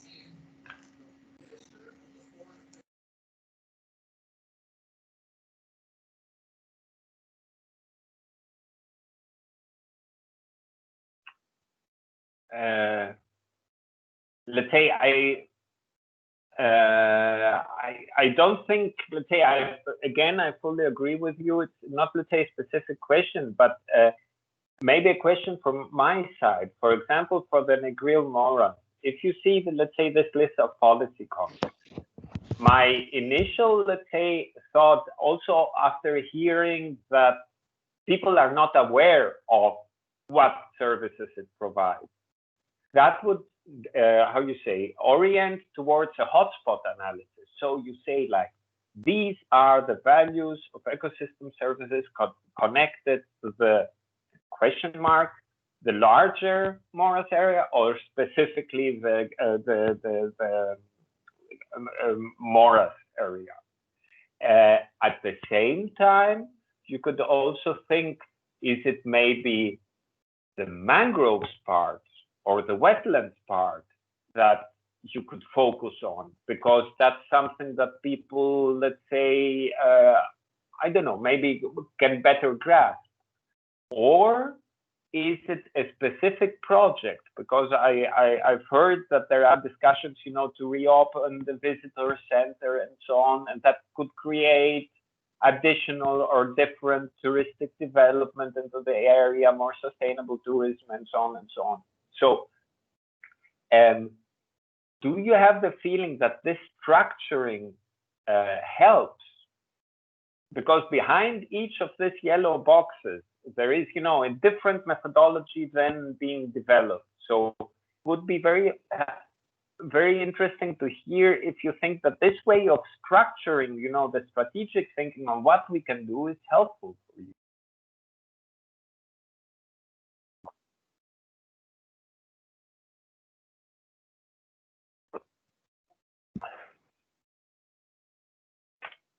Any other? Yeah. Yes, Donna Sue, I think, has an intervention. Donna Sue, please go ahead. Yes, thank you, Edward, for a really great explanation of the importance of the appraising the policy context. But if I look at the Negril Great Morass, for example, and the economic valuation that they're about to embark upon, I think, people are either unaware of the value of the morass entirely, or people have a sense that it's really valuable, and what the evaluation will do is provide them with some definite data and figures, which maybe help them to make a point when they're stressing. I mean, often in these meetings we say we're preaching to the converted, so that we all understand the value already. How do we communicate that to additional people? So we probably have to segment the approach, or to have a multi-tiered approach where, yes, you would already be doing some public education and awareness work in the area, but once you have the results of the economic valuation, and of course in planning the economic valuation, you would want to ask some specific questions to help you make a case. But you could use some of that information to simply increase public awareness. Some of the more specific figures you could probably take to some of the key people who are making decisions in the agencies. It's good to start with that the NEPA is the executing agency for this Jamaica project, and therefore one assumes that in conducting or having the economic valuation done, NEPA is just simply waiting for the data that comes out of it to be able to help it make the case for greater care for the morass. But a lot of it has to do with deciding once you have the results, deciding what your key messages coming out of that would be, how you're going to present the data as simply as possible, maybe use more infographics, etc., but not get bogged down in the data per se, but use it to help you make the case for the action that you want or for the policy decisions that you need.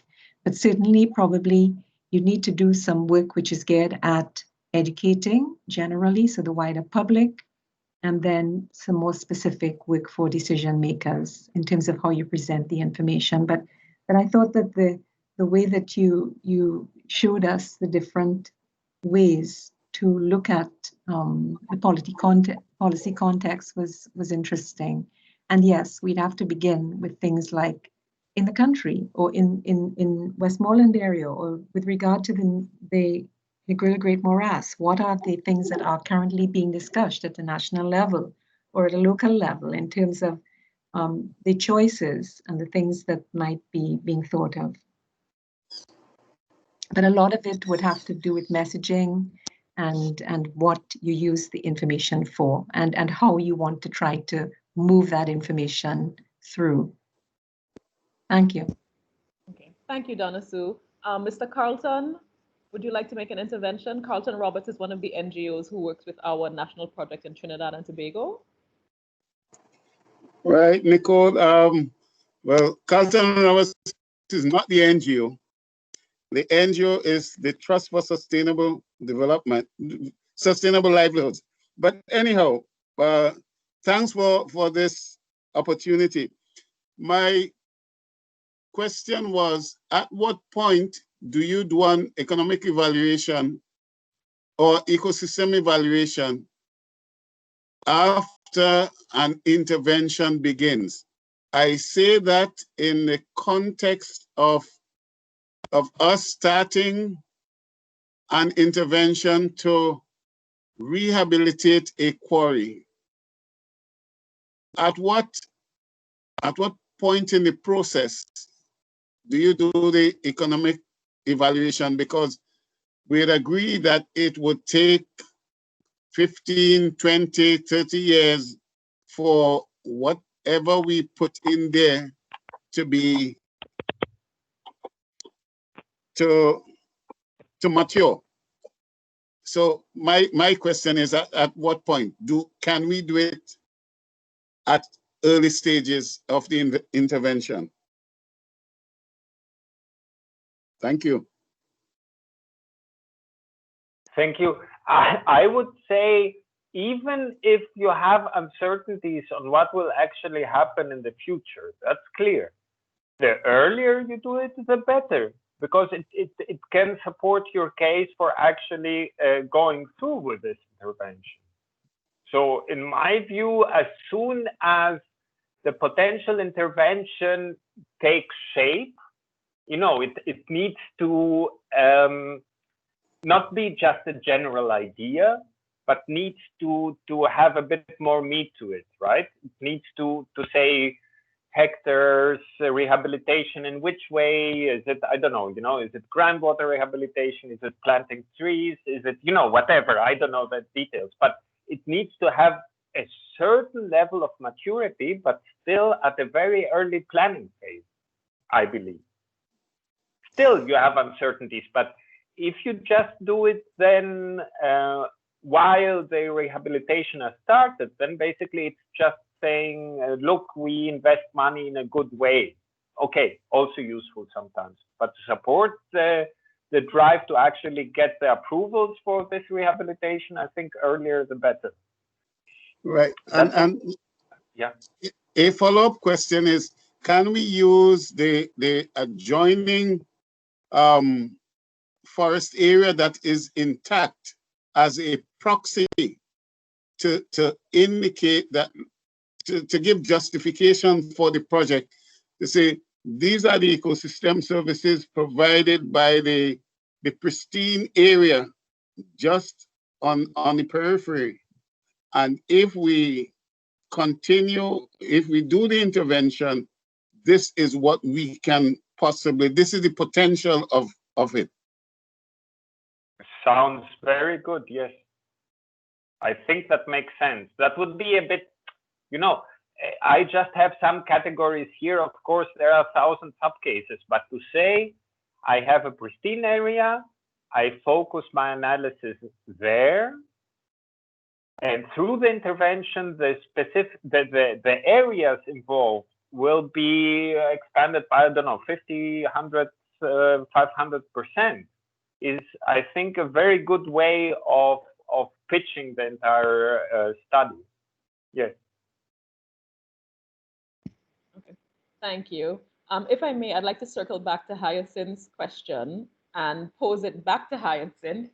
So Hyacinth, now with some of the follow-up comments that you received in terms of communications, tailoring the message, and then lobbying both within the community and then at the policymaker level, do you have any additional thoughts or ideas on strategies that you can use, you and partners on the ground in Ireland can use nationally to get the buy-in required?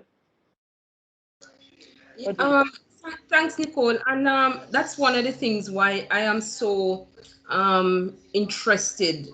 I have vested interest in IWEco and partnering with it. And we go the extra mile to ensure that we have, you know, a good caliber of community groups who can drive certain information that the national agency like NEPA would need. Because as much as we want to push for policy and to have communities more engaged, I think the way we are doing it, we're going very nicely. But you know, despite, and that is why sometimes delays of projects is good at times. But if we could allow the time, I know we have constraints with time, but if we want to achieve something and it's going to take a slower time, I think, you know, it's good to go all out, even to extend it, because what we have set up now with the communities and NEPA working together and other private sectors, and so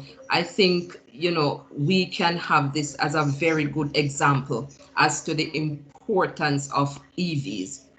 Right, because it's time now. We are at a stage now. COVID has shown us that we need to go and evaluate our natural resources, where our dependency is become, people talking about communities vulnerable. The country is vulnerable because if everything we do depends on imports, when all our natural resources can give us far more than what we import. So, you know, we have to structure EVs now in all our projects, I would recommend, and have communities have a more critical role. We are doing there are other programs, Biopharma. We need to all come together and see how best we can come up with solutions that allow for people to invest more in economic evaluations and to make the necessary decisions, because sometimes people make decisions because of how they feel. There has to be a structured way of making, you know, these decisions as to how the resources are utilized and what we do with them. Some of our NGOs are paying. They are tasked to do and manage certain critical resources where they see great economic opportunities, but what? They don't have the management authority. They don't have certain other resources. They don't get the support. So we need to start being more structured around our natural resources, because Jamaica is very high in a lot of the natural resources that can generate incomes for our communities. So I am looking forward to, implementing certain activities and coming up with information, real data that can, share with our policymakers. And so, and we're at the stage now where our government itself is structured around people oriented, and we're glad for that. So it's a case where we can put things to them and they will look at it, consider it, and make certain decisions based on the inputs of everybody. Thanks very much, Hyacinth. Thanks for your intervention. Yeah, we're very happy to be able to bring this training to everyone and then to support anyone's interest in moving forward within the project following the training. So thanks once again, everyone, for your contributions. Eddie, over to you. Yes, thanks a lot. You see my screen, right? Yeah. probably, I don't know if it's my mistake or if I should be happy due to the lively discussions. Short on time. What I would like is nevertheless to do, we have another 10 minutes, is just to give you very brief overview of the tier 2 approach. I have something like, I don't know how many dozen slides on how you actually do it, but I would like to give you just a very brief glimpse on the issues and the situation regarding the methodologies.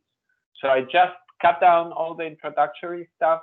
Basically, depending on the policy context, you decide on ecosystems within the spatial boundaries that are of relevance for your policy context.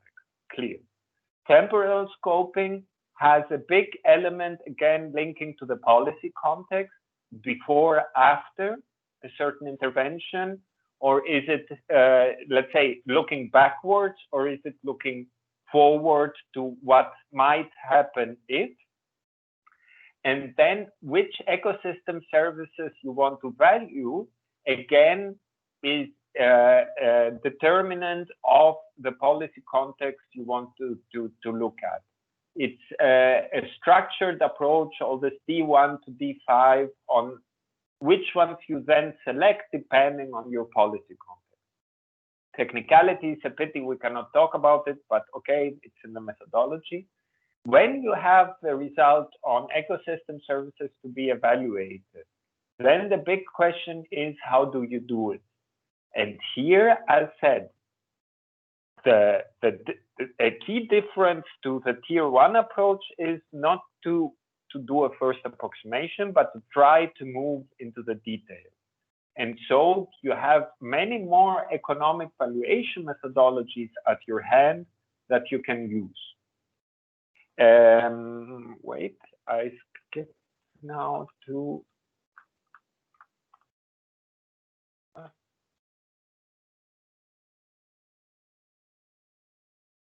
so exactly, the question is basically you have set up your question, you have structured your study. So okay, how do you actually do the evaluation? We have a long and I think very interesting and well-structured annex presenting a set of 9 overall valuation methodologies, which are the most important and most common valuation techniques. We have linked them to specific ecosystems and ecosystem services, but I won't go into that. But this annex, this toolbox for these 9 main categories and subcategories, for each methodology, gives you a brief description, explains which ecosystem services, which elements of the total economic value it can capture, what advantages, but also challenges you have with this methodology, and a step-to-step approach to its application. So I won't have time to go into the details, but just here is a very brief overview of the different main categories. So revealed preferences, stated preference, cost-based, non-economic values, which in the presentation, theoretically, I wanted to present to you, but I won't have the time. Based on this, and before we go to the closing, I know this was now very brief, but are there any specific questions on the issue of selection of methodologies to be applied for the in-depth valuation? As you see, it's more, how you say, it's more costly, it's more complicated to do in-depth study, right? But that's also the assumption. If you just do a screening, you will get more general results. If you do a more in-depth, you will get better results. Are there any final comments, reactions?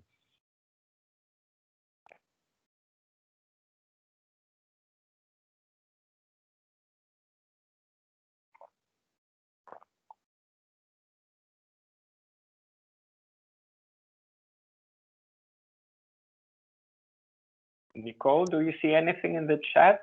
I don't see anything. Any questions from anybody? There were some questions earlier on. We spent quite a bit of time on tier 2. And there were some questions. Sorry, we spent quite a bit of time on tier 1, and we received a few questions that pertain to tier 2 at that stage. Do any of those persons, I think some were from Trinidad and some from Jamaica. Any questions on these few tier 2 slides that you've just seen?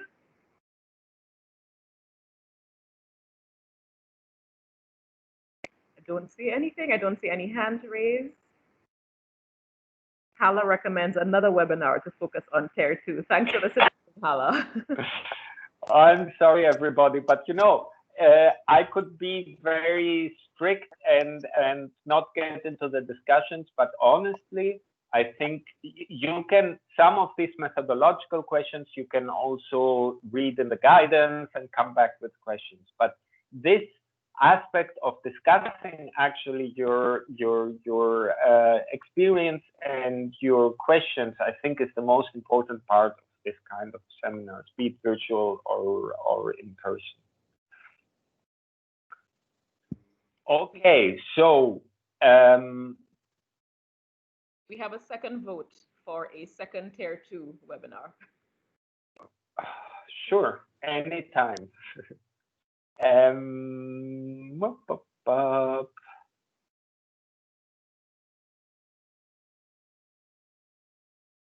Okay, so moving towards the end, some last words. I hope not forever, but for today, from one on my side.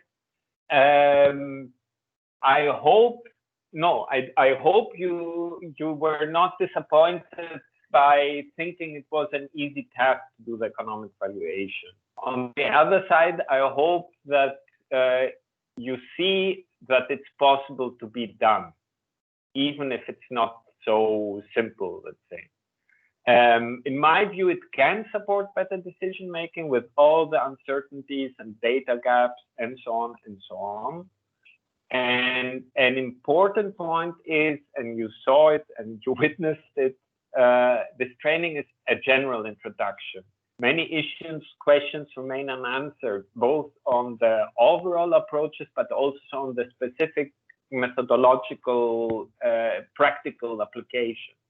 So in case you work on a specific economic valuation, we will of course need more on-the-job trainings in smaller groups, be it tier 1, be it tier 2, be it deciding on the strategy and the policy context and the related specific study, being then actually doing the different steps of the valuation, collecting data, performing expert judgment if data are missing.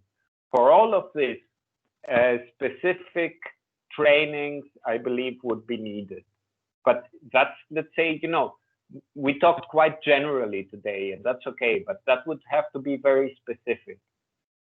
So I hope that at least today we have raised your interest and a bit of your knowledge on the issue. If there are any specific questions at this stage, please contact us anytime, Christian and myself. And at this point, I would just like to mention the evaluation form. Nicole, I would also show it briefly because it's not only an evaluation form on how good or bad the training was, but also it includes some questions regarding your interest in applying economic valuation. So that could be interested for the IWEco project, but also for IW Learn in general. And after briefly showing the evaluation form, I would hand over then also to Nicole for the practicalities on sharing presentations and so on. So that's the evaluation form.